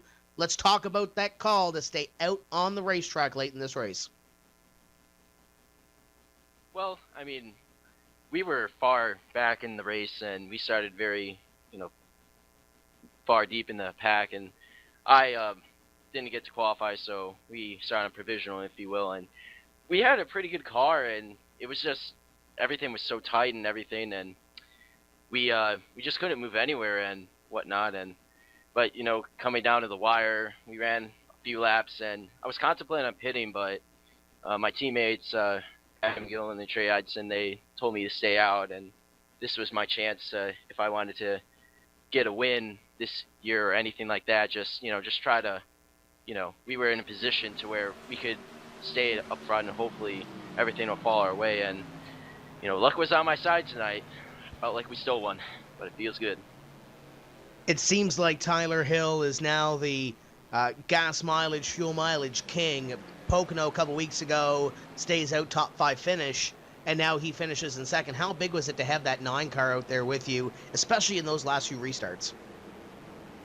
Oh, it was definitely huge, and we also had Tyler Laughlin, who started fourth with one of those restarts as well, and he was a big help. Just having my teammates out there, and it was just a huge momentum booster, especially with all the people who stayed out late. That put a buffer between me and the people who took 2 tires, and the caution just fell, perfectly. And I hate the race to end under yellow, but we still win, and like I said, it just feels great. Just gives this team a big morale boost, because we've been struggling the past few weeks, but damn, this feels good. Before we let you go, it's going to move you to 14th in the point standings. But last year at New Hampshire, when you won that race, battling with Matt Busa for the victory, coming down to the end within inches, you get that win. Here it's crazy at the end of the race, fuel mileage, guys wrecking behind you. What is it with you and wild finishes in this series? I don't know. I guess that's what, I guess that's how it is with me. I guess I just win with wild finishes, I guess. And, just back with the race I won last year, it was crazy enough. And, my heart was pumping. And this race, the same thing too. When we had the final restart, my teammates were just calming me down by saying, just breathe, and just relax. And that helped me focus to the end. And again, we had that caution fall, and race is over after that. And there is Alex Warren, a winner in this NASCAR Peak Antifreeze Series, powered by iRacing for the second time in his career, first time in 2015. And Joe, I believe there are cupcakes at the Aftermath Motorsports hauler, because Adam Gilliland likes to throw a party. But before you get there, you need to talk to one of his teammates, Tyler Hill. And that's a shame, because you know how much I love cupcakes, how they are my weakness in life. So I'm hoping Tyler Hill will save me one when we get down there. Tyler Hill finishing second tonight. And Tyler, you're kind of running a good streak right now. 2 weeks, 2 top 5 finishes. Yeah, what can you say about that? It's a great little couple of runs we've been able to put together here. Sometimes, a little bit of luck and a little bit of strategy is all you have, and we used it again today to get up front, and we're able to stay there just long enough. Fuel mileage definitely seems to be the name of your game lately. Fuel mileage playing into 2 weeks ago, Pocono 2 again here at Charlotte. Was the fuel mileage strategy a deliberate move by you and Alex, or did it just kind of play out towards that at the end? Well, I don't know as far as how deliberate it was for Alex, but I know for me, we had a good car this week, and it seemed like with a couple of wrecks here and there, we had to keep pitting to get damage fixed. A little bit of tail damage had us pinned back in 15, and we were looking at it as far as we could maybe get up to 10th if best case scenario as far as passing people, and I'm not here to run 10th. I figured if we could get up front with a 10-lap shootout, we're going to be able to hold it just long enough, and it worked out right just long enough. And I'm happy for Alex, and I'm glad to finish second in that race and secure ourselves a little more solidly in the points. Tyler, 2 weeks from now, we go to Dover. Are we going to see the number 9 machine in the top 5 for the 3rd consecutive week? It depends how it shakes out. Dover's it's very very tight around that place, so you could see some strategy there at the end of the race, but it has to make sense. We'd love to just run up there, but that is a very tough racetrack. So we're going to give it our all. We're going to go back. We're going to work, and we'll get the Aftermath Motorsports team ready to roll, and hopefully go out and we'll get a couple of guys up in the top 5 and have everybody have solid runs that week. Tyler, final question for you. It's been kind of an emotional season for you, Alex, and Adam Gilliland with the Aftermath Motorsports transition. How good does it feel to have the Aftermath finish 1st and 2nd, especially in front of some of your former teammates in that schism? Oh, it feels great. And, as happy as I am for the team, I'm glad that Alex, he's worked hard and long with us, and he's stuck with us.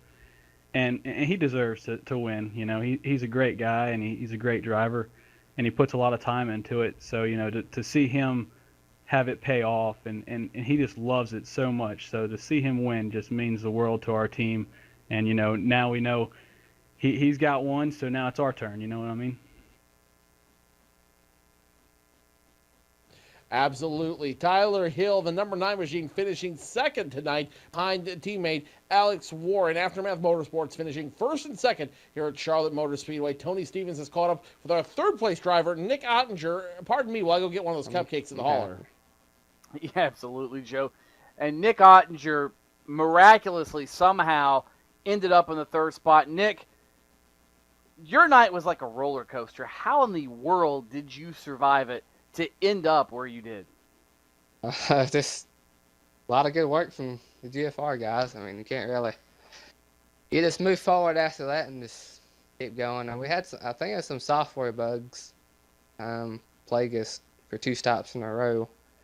I don't know what exactly happened there. I think it's just some software bugs, but I mean, we tried like half the rebound. Obviously we did, but we kept trying. The outside's where you wanted to be on restarts because you just had to keep your momentum base and everything. So, I mean, all in all, just glad to come out with a good finish. It's been a while, I guess you can say.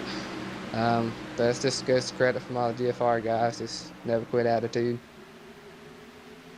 And Nick, that's one thing I was very impressed with. No matter what happened, you kept digging all night long.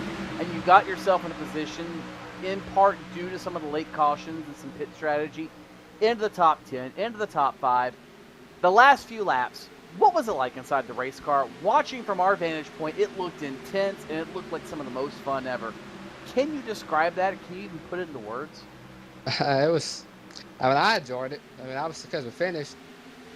I mean, we've been struggling with that lately, but I mean, it was real fun. I seen Kenny get arc the corner a little too much in turn 3, and I had to keep the momentum, so I had to put him 3 wide. And I think Cody, once we got off turn 2, the following lap, he was looking in the mirror possibly, I guess, at the wreck, and was coming up into my left front. But we said it was a good finish. That's what we wanted. I mean, obviously you want to win these races, but the last few restarts were hairy over there because you had to get everything you could, and a lot of people were expecting caution at the restart, so you just had to keep digging. Well, Nick, I know it's good for you to get yourself turned back around here in the NASCAR Peak Antifreeze Series.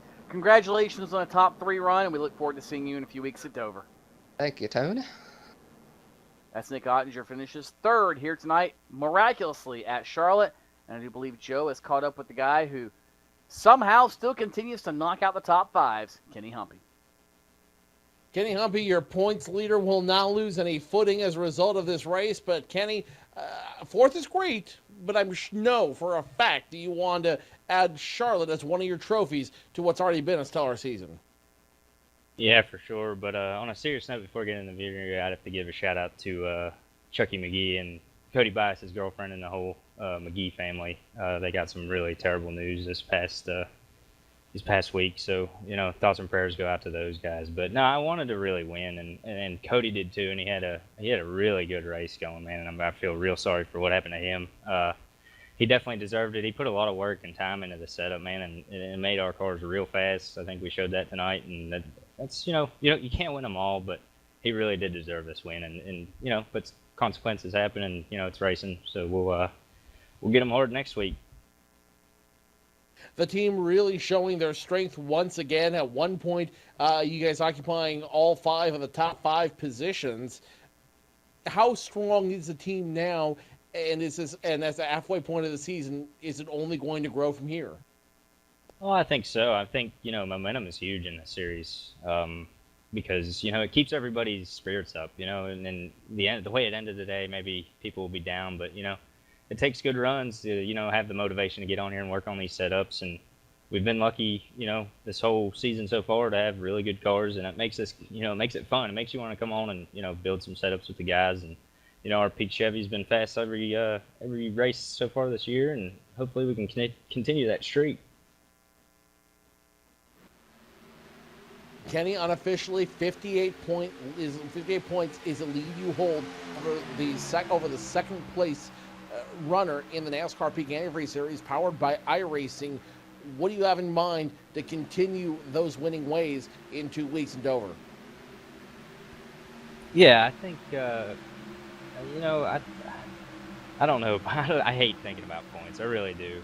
And I think realistically we have to get through at least these first 12 where we have our drops and everything play out, and then maybe at the 13th race maybe take a look and then start saying, hey, this is what we got to do to keep the lead. I think right now with all the drops being played in and stuff like that, which aren't even being counted yet, there's a little bit of play and maybe a little bit of I have a little bit bigger lead than maybe I actually do. So I think you wait until that 12th race is over, and then you take a good look at it, and you figure out what you need to do, and then play those last 4 races out, and try to win, or try to finish where you need to finish those last 4. And we've done such a great job this year, and thanks to all the guys on the team and everybody, and hopefully we can keep it up. That is your points leader, Kenny Humpy, finishing 4th tonight here at Charlotte Motor Speedway. Tim Terry is caught with our 5th place finisher. I believe that's Rob Ackley.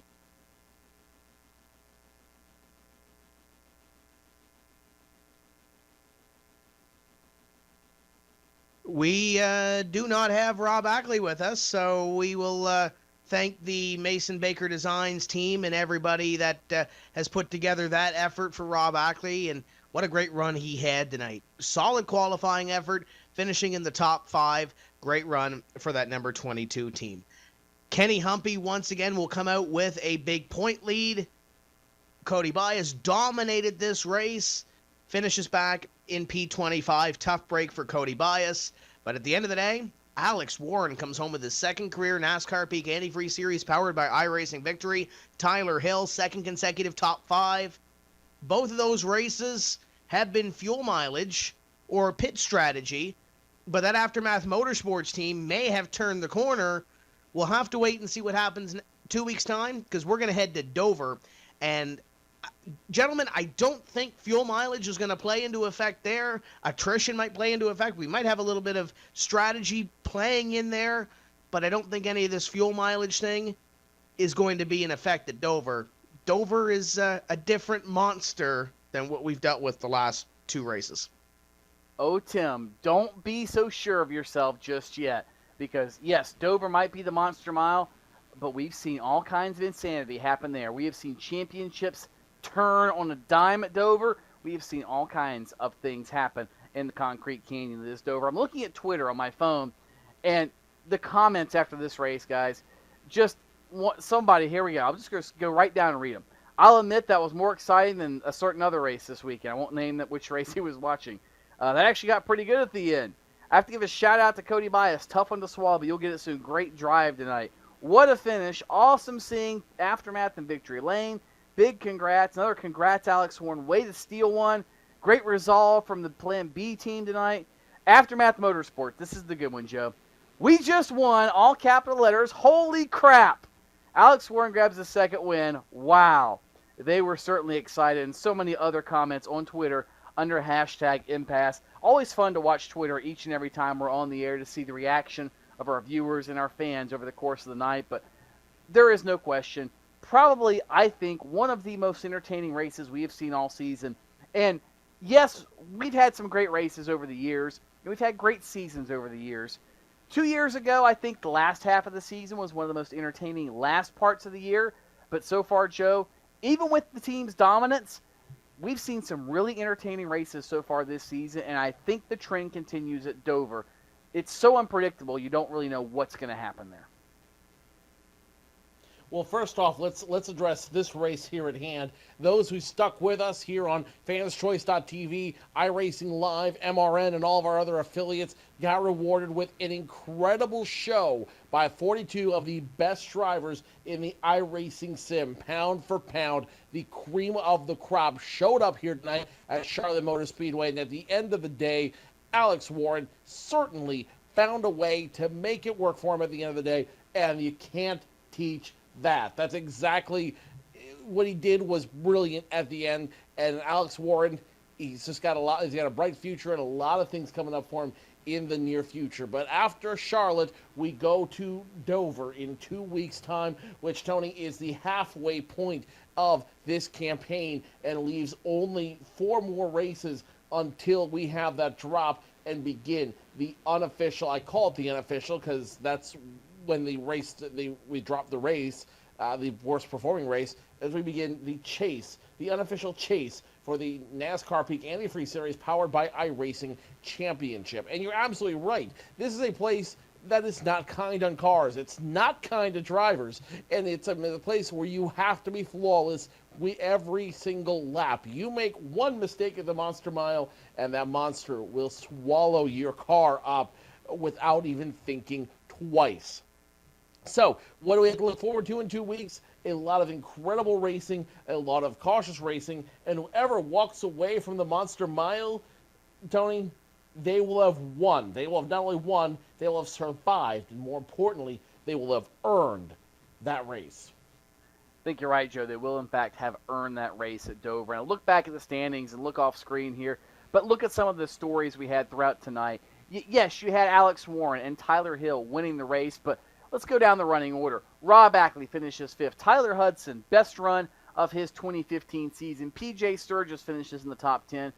Brandon Bowie, Nathan Wise, even Brian Day, where did they come from? They all clawed back at the end. They used whatever means necessary to get themselves where they need to be at the end of the race. And at the end of the day, they don't ask how, they simply ask how many. And I think this is going to be a good shot in the arm for a few of these teams. Aftermath struggled with speed for so long, I think they might have finally found some. Yeah, they might have, some would say, lucked into a win or backed into a win here, but it doesn't matter. They still ended up in victory lane, and now they kind of know what they need to worry about before they end up trying to outrun the team and anybody else on the racetrack.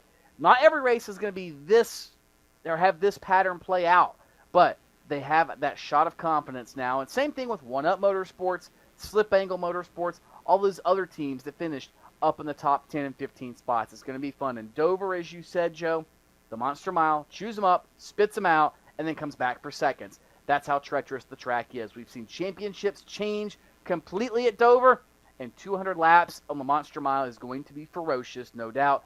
Pack a lunch, because you might very well need it just to get away from the monster. And in fact, we get a double dose of Dover International Speedway. Guess why? Because next week, the NASCAR Xfinity Class B Series will be at Dover. They'll be battling the high banks of the concrete, and then the following week, it will be the NASCAR Peak Antifreeze Series. So buckle up, pull them belts tight, and get ready to go racing at Dover, probably one of the most exciting, one of the most treacherous, and one of the most challenging tracks on the entire schedule, the 1 mile canyon that does make up the Monster Mile. On behalf of Ian Bushing, all of our friends at iRacing, iRacing Live, Fans Choice TV, all of our affiliates, Tim Terry, Joe Cortez, my name is Tony Stevens, saying congratulations to Alex Warren and Aftermath Motorsports. We'll see you next week right here for iRacing Night on Fans Choice and iRacing Live. Good night, everybody.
Sorry, guys.